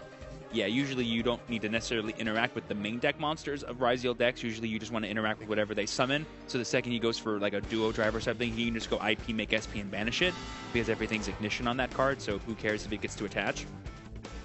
I'm curious to know if you might forego one of the searches, knowing the Nibiru the Primal Being is there, and try to put down a Star RYZEAL perhaps to set the field spell? Yeah, but you have until your 5th summon to do that, so it just depends on how rushed he wants to go here. He's not rushing this time. He's going to use Sword. And we're going to go ahead and use the Futsu to grab another monster out of the graveyard here. And I think we're going for the Murakumo just to clear out the 2 Xyz materials before they Xyz. Yeah, Futsu will be able to bring that card back. And that's what's really cool about having Futsu plus IP. You just get extra material that way, while still maintaining your Prayers plus Murakumo combo. And then, yeah, like you said, at the end of this, we might just go activate Prayers, get rid of this Murakumo, get all the value in the world. I don't have any triggers. By the way, for newer duelists, they're doing a great job communicating, talking about the open game state, talking about whether or not the turn player who has priority has any fast effects. This is good Yu-Gi-Oh! So X tier could force the IP, but then you'd lose access to You've already used Sword, Ice, and X then, which basically is all of your main RYZEAL starters, unless you have more ways to extend from there in hand already. But even if you don't try to force the IP, if you try to use like one of the new cards like Valen the Sky Blaster to force one of the set cards, and that's what we're doing. He is. Now you got to gamble which card, because there's two pretty scary ones set. Prayers and Purification are both pretty scary. I think your Millennium Necklace is working after all.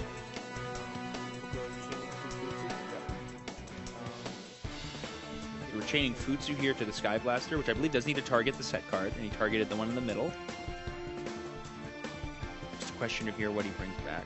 It's good to see Valen in play. It's such a cool card and interacts obviously with a bunch of different decks very well, including because of RYZEAL's being able to send to the graveyard, but it's also a nice target for things like Ultimate Slayer.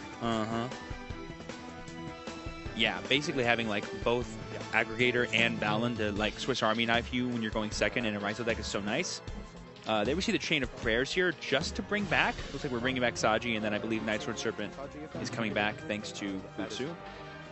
And then Sachi effect on summon, we'll search for a spell card. I believe we paid another 800 life points there with that Prayers. But I think taking 8 doesn't feel bad when you are adding so much value back into your hand so you have follow-up plays. And really that's what MITSURUGI is all about. It establishes strong plays at first, but it stays in the duel like none other.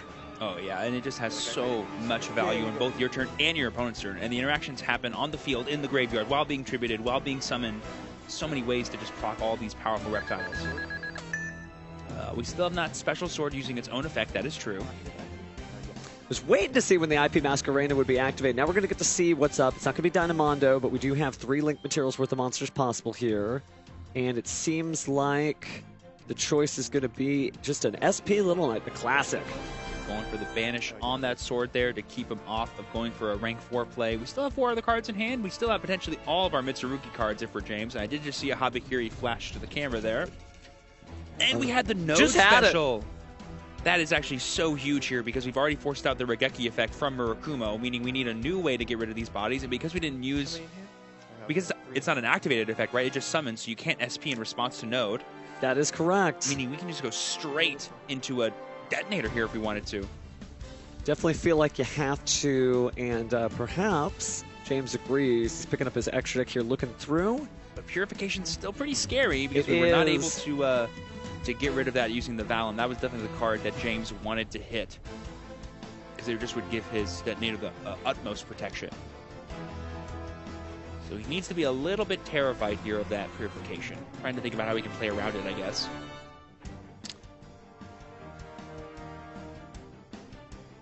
Just taking a moment to pause here. Does he have 3 Ritual monsters in hand? It looks like it. I just see blue, blue, and blue. Which, one of them being Habakiri is pretty good, because that essentially means you get to guaranteed summon 2 of them.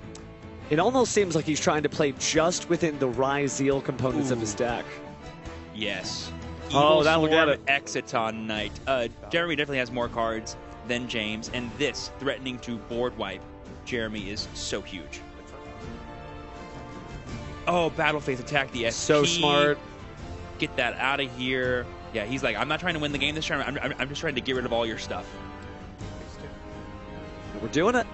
So detaching RYZEAL, trying to destroy everything, but it looks like we're going to go ahead and tribute to get rid of the MITSURUGI Purification. And now he's cleared everything, so that Habakiri in hand, reveal, and we are off to the races. Really good job here from James, just playing through all of these interruptions that Jeremy was able to set up.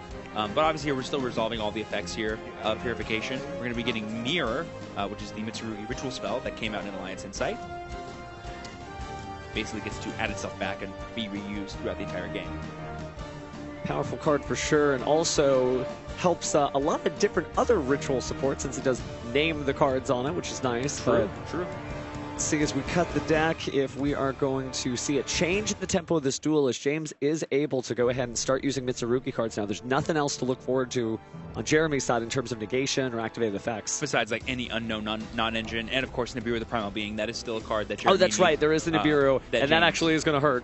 But not if you're playing your Mitsu cards, right? If those get tributed, you're fine with that. Everybody's happy. Plus, Jeremy's already used a bulk of his Mitsu cards' effects, so if they get tributed again, nothing's really going to happen. All right, so we are going to go ahead and swap that out. Effective Saji. Yep, so we're going to use Saji effect here to get access to hopefully MITSURUGI Ritual, which if he gets, that could be pretty huge. We're going to summon our own Saji from the graveyard as Jeremy. do you get prayers here if you're James? Because you have cards in your hand that you can tribute and get value with, that could probably work out pretty well for you. But you also have to consider that Nibiru the Primal Being is coming around, so do you really have anybody to tribute, right? If you press too far in that direction, your opponent could just give you a token, and last I checked, that Primal token is not a reptile monster. And you still have the Habakiri Search as well, which is pretty valuable.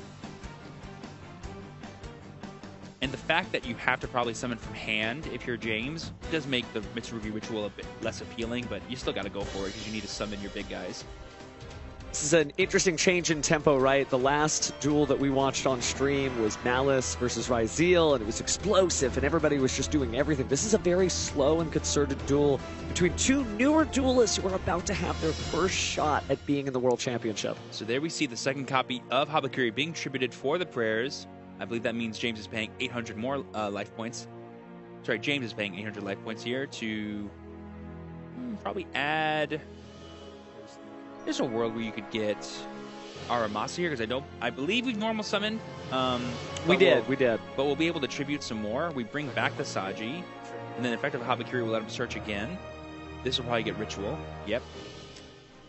And because I know we have another Ritual monster in hand, I believe it's Murakumo, we can go Ritual, summon from hand, tribute the Aramasa that's in hand, and then get value that way, too. Or we're just going to save the Aramasa for follow-up, too. That's a really good heads-up play from James. Yeah, it should be 61. Oh, yeah, 61. Yeah, so I believe the total life points right now are 61 to 72. Yeah. Duelist making sure to keep track again, a little bit of a differential there since Jeremy activated more instances of take 800 damage, but also took a little bit off the top there from the SP Little Knight getting attacked. Yep, so there we see the Night Sword Serpent and the Kusanagi going to the yard. The Kusanagi will now activate, and so will the Night Sword Serpent.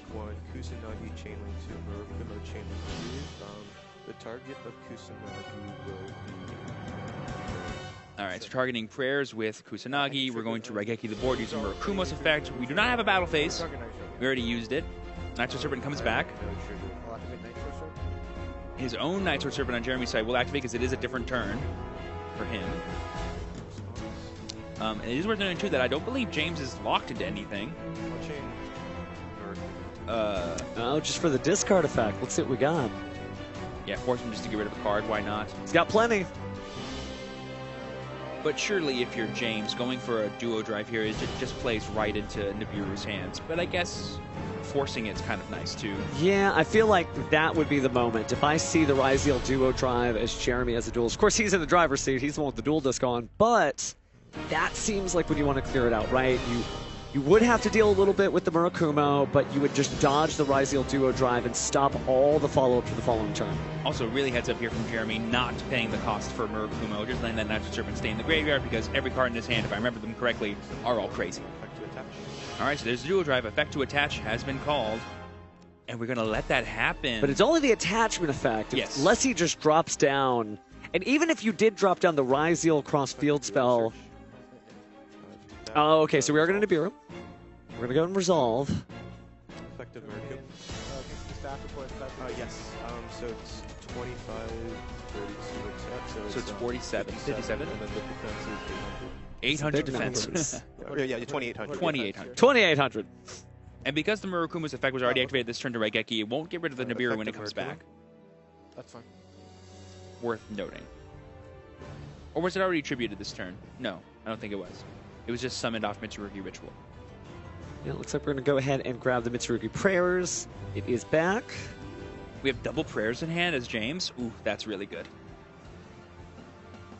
James may be able to walk this one back again using his RYZEAL cards to play through everything Jeremy established, setting the card and passive for turn. But it's worth noting, too, that Jeremy still has access to his full RYZEAL engine. Hasn't used a single one of his cards yet.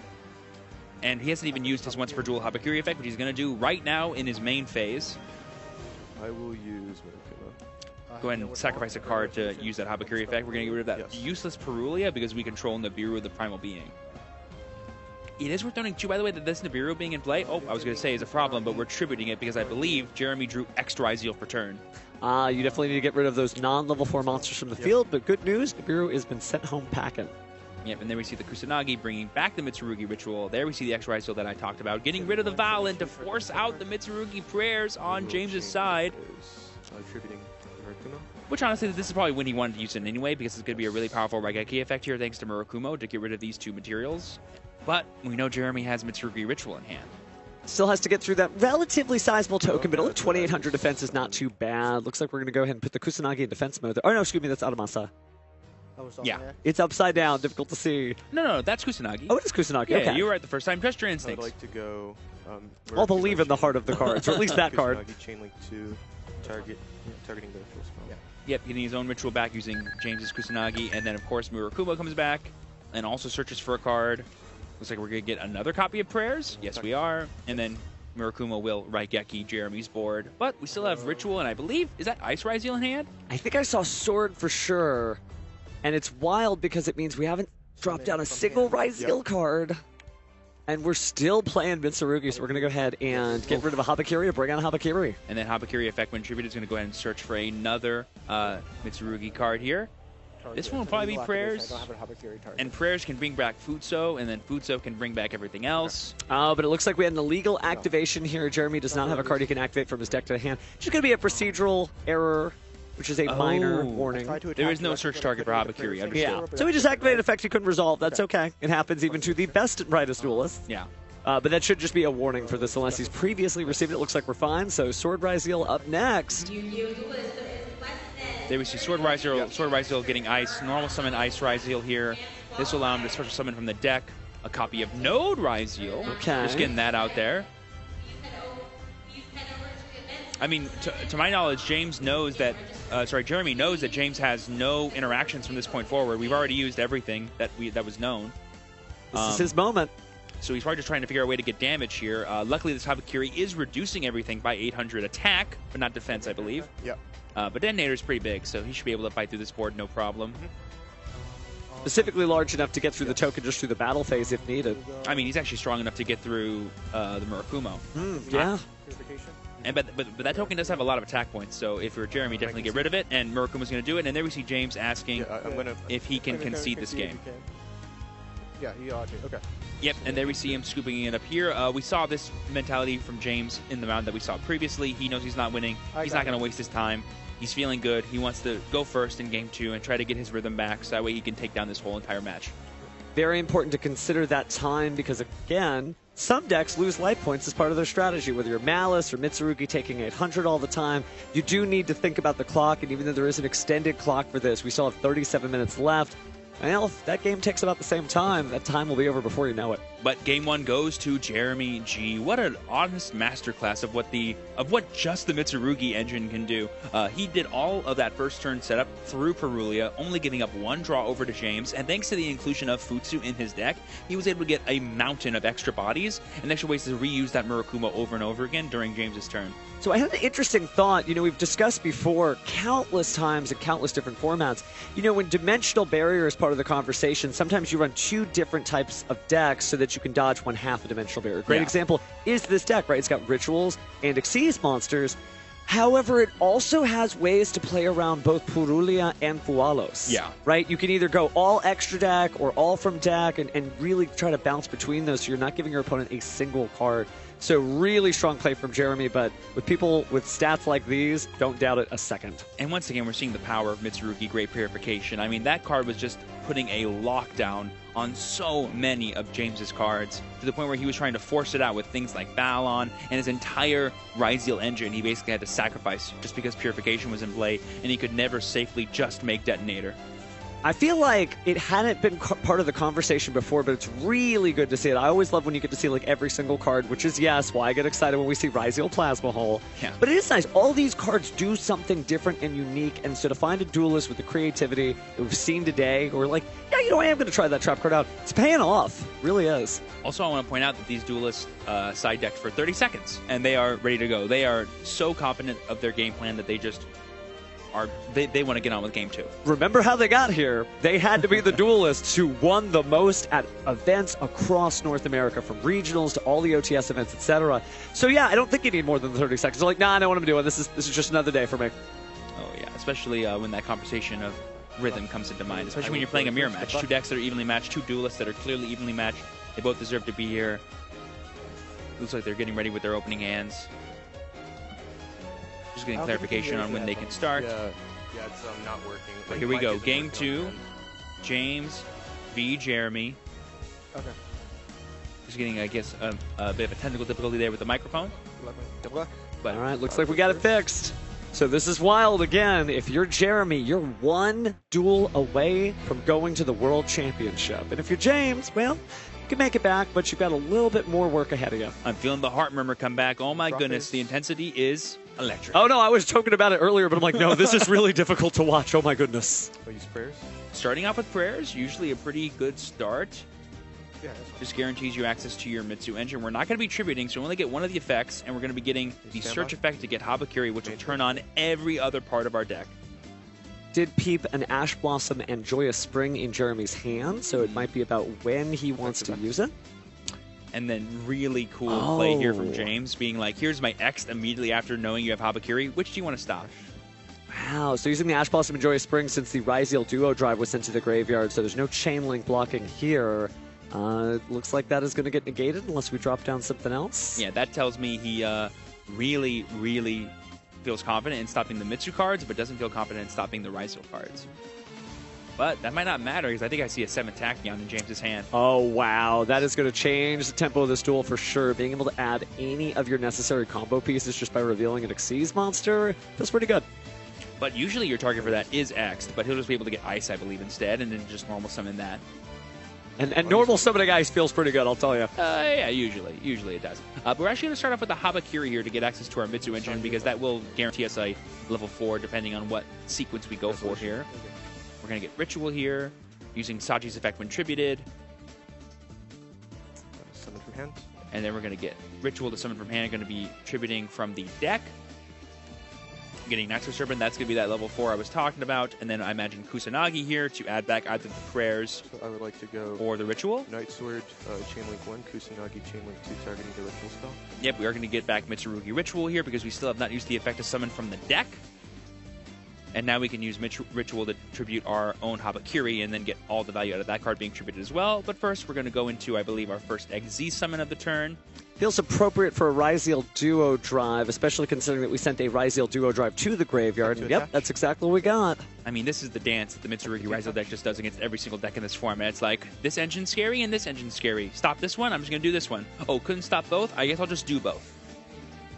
Looks like we are going to make sure to put an Xyz monster in the graveyard. James trying to figure out which is the best combination of cards to put down there. But it is searched 2 times, so the 2 cards will add. It looks like he sort of pre-selected the Ice RYZEAL. See what else he wants to get.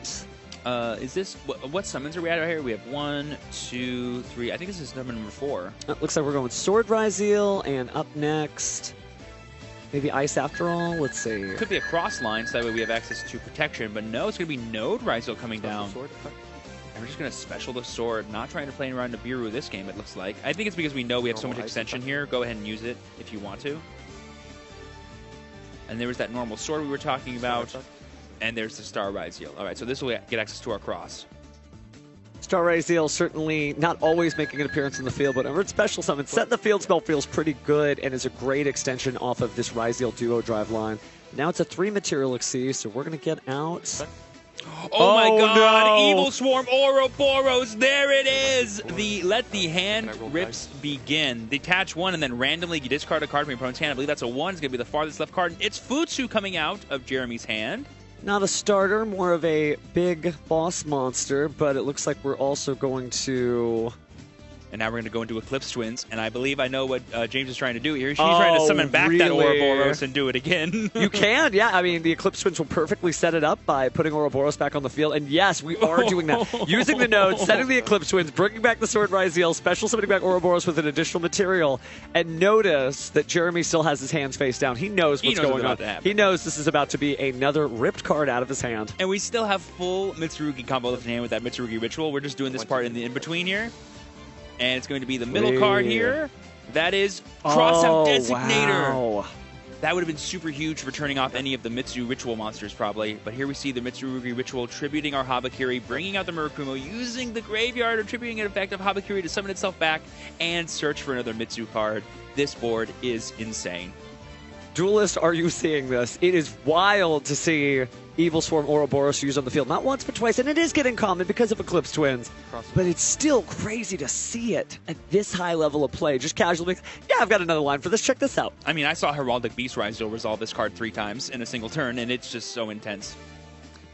Wow. That's all I'm going to say. When you got 3 and you're not playing water, that's insane. It looks like we are passing for turn then. I did see a Habakiri in Jeremy's hand, so if there's any way to play through this board, that card might do it. But we have Purification. And as we know from Game 1, Purification can just be the ultimate pin of some of the most powerful cards in the Mitsurugi RYZEAL strategy. So Jeremy definitely needs to keep that in mind. So we're going to use the effect of Cross here to negate on Resolution the Saji, and we're just going to scoop it up. Jeremy's like, yep, I can't play through 2 different kinds of negates, plus a 2-material detonator and Murakumo Raigeki. It's not worth my time. Let's go to Game 3 just like you did. That's incredible when you think about the fact that both of these semifinals are now going the distance, right? The last semifinal went the distance. This semifinal is going the distance. We are at tournament point for both of these duelists. And this is what James wants. You know, he wanted to, in that Game 1, just scoop it up. He felt outside of rhythm. He's in Game 2 now. He won. He went first. He did his full fancy Ouroboros combo, and now he's back in rhythm. And now he's so confident going into Game 3. Even though he's not going first, he knows, I know how to win this game going second. He mentioned earlier, I love this deck because it's so good at going second, at breaking boards. He's confident. He just needs to do the dang thing, and he knows he can.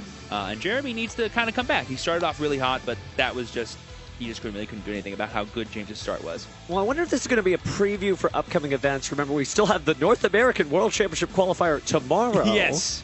And for duelists around the world, you know, the European World Championship qualifier will be in just a couple of weeks here. And I'm curious to know if the format evolves, whether or not people learn lessons from today, they'll learn lessons from this weekend. This is some incredible stuff so far, so it's only just about to begin. Oh yeah, the new Duelist Advanced format is so unique and so fun. And while these, you know, 2 decks have been around for the past few months now, ever since Alliance Insight, something tells me there could be some more exciting stuff to see on the horizon. And both these players, though, are proving, you know, Mitsurugi RYZEAL is definitely deserving of going to Worlds. Let's see if it can actually get me there. All right, well, the duelists are getting ready. Take a little bit more time to side deck here. So we're really just 1 duel away, and I don't know if they've been, you know, practicing just for Worlds or if they've been just focused on this moment, but this moment's really here for them. One of them is really going. Game 2 is so much different than Game 3. Game 3 is a different animal. And so just taking that little bit of extra time, that little bit of extra thought to be like, I know my game plan, right? Right? I'd hope so. Maybe. But nice little pile shuffle at the end. Beautiful Team YCS sleeves there. And yeah, just kind of getting ready for this last moment. This is your sacred ritual, right? Speaking of great purifications, you just shuffle that deck one last time and just hope that it all comes out right. And one interesting way to do it, too, we saw like the absolute masterclass of the Mitsurugi engine in Game 1, and then we saw the absolute masterclass and full-on power ceiling of the RYZEAL engine in Game 2, what with that hand grip effect of Ouroboros. So really excited to see how we can mix the 2 together in this Game 3, maybe. That Ouroboros is incredible. And remember, that's just one of 3 effects, by the way. Imagine you like need to take 2 monsters. You just do it. I'll steal this, and then we'll send to the graveyard, and I'll steal that. There are situations where you don't want to rip a card out of your opponent's hand, I suppose. It's definitely some good stuff here, but it's like we are just cut. Jeremy wishing him good luck, but he is going to go ahead and go first. So it is Jeremy's last first turn. The last hurrah. The winner of this match, Game 3, will join Julian in Paris, France this August. Will it be James or will it be Jeremy? I was going to say no thoughts, only cards, because here we go. This is really it. These are the moves that matter most of all. Everything has led to this. Every car, road trip, every plane ticket, every regional. Here we go. And there we see Mitsurugi players with no tribute. We saw this happen last game, and it went really well for James. Let's see if it will go equally well for Jeremy. There we see Fua in response to Habakiri effect. That is a guaranteed draw because it does get summoned from the deck before it gets tributed if he tributes the same monster. It's summoned and then tributed. Yeah. Skipped a little bit of a step there. No worries, Jer. Everybody knows what's going on. We've all been dueling with these cards for quite a while. But now we're going to see the X RYZEAL. Jeremy's like, hey, I like the way you did stuff last turn. Start Habakiri and then go X. I think I'll do the same. Oh, but getting the aggregator this time likely to attach it to a detonator so that you have the ability to negate and destroy. Kind of separate, not exactly at the same time. Mitsurugi Ritual, it will summon from hand, not from the deck. You get those double tributes here. Definitely wants to hold off on giving him that extra Fua draw if he can. Right now, the math is good, right? He lost to Fualos, he gained a card, but it's basically like just facing an opponent with a 5-card hand. You just have to figure out how to play through without increasing the number of those cards. He tributed the Murakumo from his deck, and now he's going to use Mitsurugi Mirror to ritual summon it from the graveyard and play around Molcharming Fualos and still get access to Habakiri's tribute effect. That is a really cool heads-up play from Jeremy there. Just aghast at how good these duelists are, but we are going to go ahead and get the Mitsurugi Parent and then special summon the Habakiri. It was properly ritual summon. We're going to see Sword RYZEAL. Of course, we are getting locked in, but I feel like we've gotten our level 8s out of the way. Yeah, and right now we might give up, 1 or 2 more draws to Fua, but we can still fully set up, which I think Jeremy's more than happy to make that trade-off for. Feels like where we put our duo drive out. I mean, he already kind of has everything. Going for Detonator here feels really safe and denies another Fua draw, too. Like, Aggregator plus a triple material Detonator feels like more than enough, plus the Purification, plus I believe the known prayers, and the Murakumo, and another mysterious set card. Ooh. Oh, but we have the Nibiru, the Primal Being. At first I expected the duo drive, but whether it's duo drive or Detonator, it doesn't matter with Nibiru, the Primal Being coming down, and while tripping those monsters is good, you've already used their effects, so you're going to get a little bit of a downgrade here with a big old token. You could chain Detonator here just to blow it up, and deny some attack points and stats, but no Eclipse Twins, that's not going to help. I mean, it does deny the stats, which I think is... True. Well, you get the token, so you don't want to deny the stats. Usually it's the other way around. You would, pop your own. All right, well, he's thinking for just a moment here. Yeah, not... Because the Murakuma's effect was activated, so we're going to see what the cost is. So he's going to go ahead and discard the Night Sword Serpent in order to sort of get this through. I'm pretty sure he can't chain any of these cards that he set. Yeah, because we're already resolving at this point. Yeah, we're at the end of the main phase 1 essentially. Yep, we're just gonna let it get tributed. This will be a gigantic token though. I think it's like 16 plus 15, 41 defense, and 52, 76 attack. We will get Mirror's effect to activate. I believe it just shuffles back in the deck. Okay. Yep. We're just double checking how it works. Everything's fine. Definitely the time to double check though with a trip on the line like this. And it is worth noting that I believe Murakumo will not summon back as it was ritual summon thanks to Mirror. And then we have pre-prep rights. Oh my gosh, it was a bluff from Jeremy. Wow! So setting the normal spells, ending the main phase, expecting there to be the Primal Being, and then being like, hey, I can continue my main phase. So this is a normal spell, by the way. Is Mirror hard once per turn? Each effect, yeah. So you can only ritual summon it with it once. Okay. So we could not get that Futsu in play currently. I don't think. I could be wrong. Let's find out together. And I believe Murakumo doesn't come back, right? Because it was tributed again. That's correct. That's correct. And so, yeah, you cannot use that. Jeremy's certainly reticent of it past his turn. James draws, and let's see what we get out next. Going to go ahead and drop down the Mitsurugi Prayers. I will not be paying any costs. That's fine. Okay, so no additional cost here from Prayers. We're just going to be searching the Habakiri, the classic Prayer Search Habakiri line that we've seen time and time again. Perfect. Certainly a match made in the heavens. We are going to go ahead and reveal, looking for a response from Jeremy. He's considering his options. This is where it gets heated. Every single move they make is 1 mile closer practically to Paris. Looks like it is Saji. Yep. Contributing to Bureau. Yep. Classic, just to make sure we have access to our X later. And we already have 2 guaranteed level 4s, which means we have a guaranteed duo drive if we want it. We know that James plays 2, which is worth noting. Depending on what's face down, this may be it. I'm not trying to call the game before it happens, but you imagine you just keep going and going. But it's Droll and Lockbird. Never mind, pull this over. There it is. Droll and Lockbird are going to be stopping James from searching for the rest of the deck. And there we see our own Prayers. We could tribute the Futsu that's in our hand too and get like a lot of value, but we might just also summon back. That is fine. Get it back to Murakumo and just tribute the board. Sorry, Regaki the board. That feels pretty good to me. Yeah, that is fine. We haven't normal summoned if we're James, but we still have Purification if we're Jeremy. Jeremy trying to be as aggressive as possible, not let a single Xyz monster show up. I believe this token is 7,600 attack and 4,100 defense. 224 is 86 attack. Oh, I was 1,000 off. I'll write it down. 86. It's okay, we went to Dual Academy, not math school. Defense 18 plus 25 is 43. 43. Plus 800 is 51. Defense. I thought Hapakiri had 800. It has 1,800 defense. Okay. Okay, thank you. 8,600 attack, 5,100 defense. Giant token in defense mode. That's a big rock. No, we were just yeah, so stats with name token. Yeah, so yeah, it's 86. Oh, they thought it was life points? That's funny. That's cute. That's fun. A lot of numbers. We didn't have to. I believe both players are at 7,200 life points because I believe prayers was activated for both players this game. Yeah, 800. Yep. That's correct, and then we should be updating the stats on screen as well. Everyone forgets prayers. It happens all the time.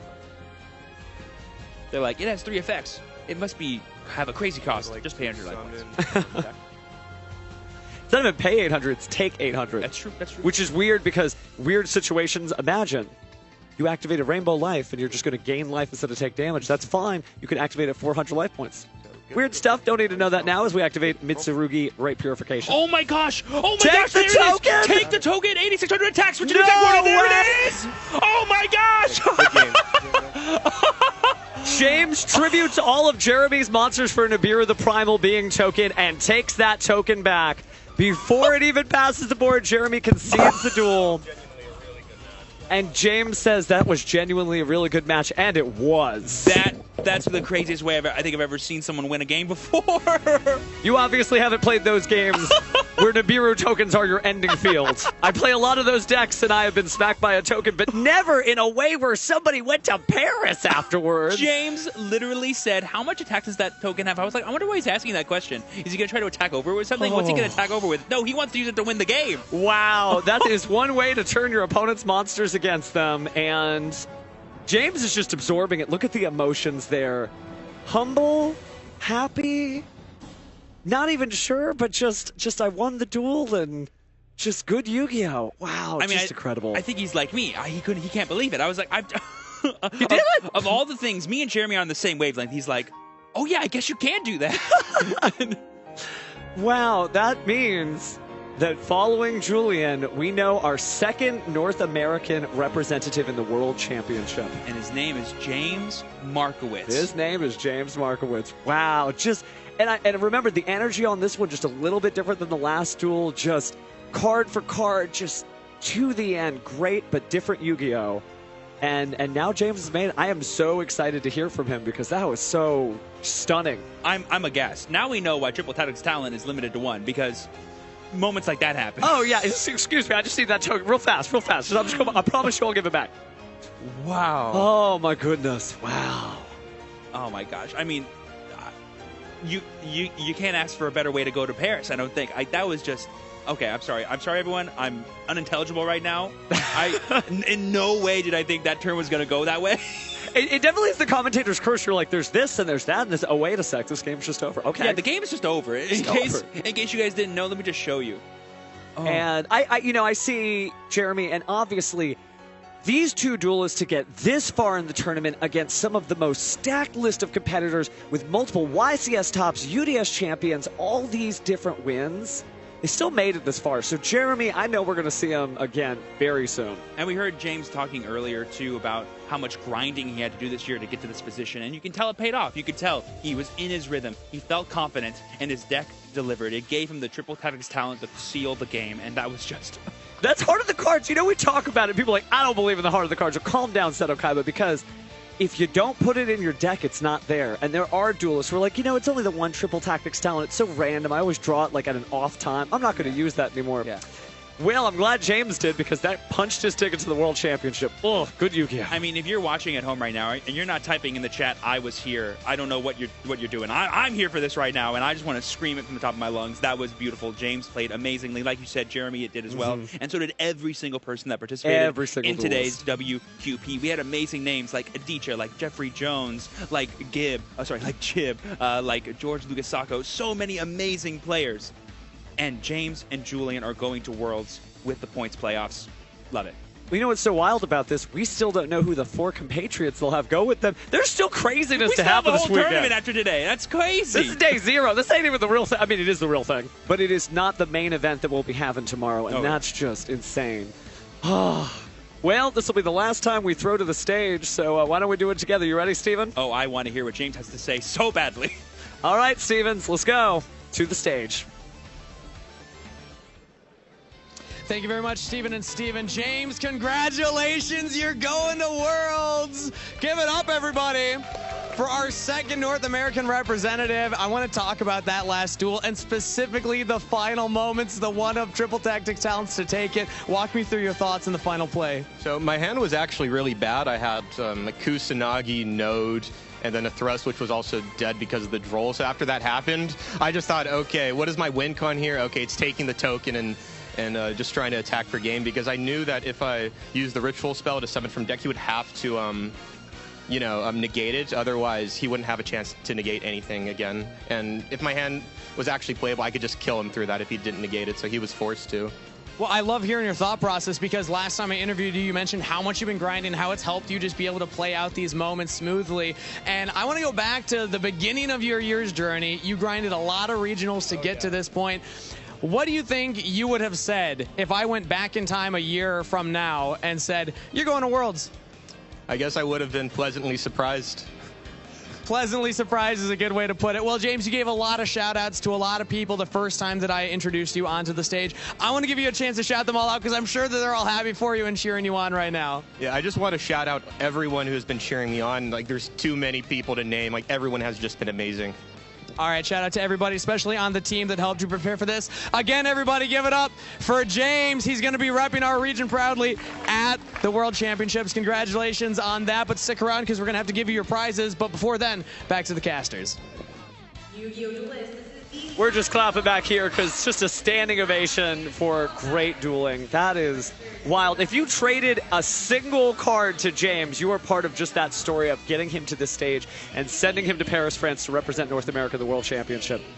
Just wow. And if you ever want to know the difference between people like me and people like James, he saw the Triple Tactic Talent play and was like, oh, that's my win condition. I saw it and went, ain't no way he thought of that. Oh no, he did the whole time. That was his game plan from day one. That's why he wasn't shocked when it happened. He's like, I planned for this, I made it happen, and now he's going to Paris. Just great levels of experience. And it shows you why the caliber of duelists that we see at the World's Qualifying Points Playoff, obviously everybody in the main event is very good too, but these are duelists who have topped consistently again and again and again, so it's a real treat to watch. It's just gorgeous. Great Yu-Gi-Oh! Oh, it's the best.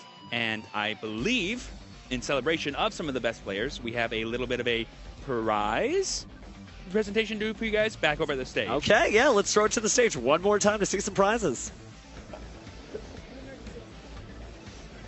Everybody live here at the Indianapolis Convention Center, please give it up for our first 2 North American representatives at the WCS.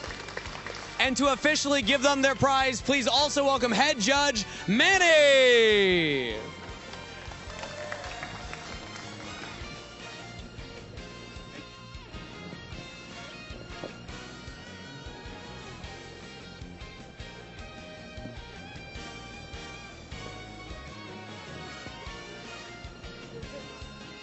All right, give it up one more time for our 2 North American representatives.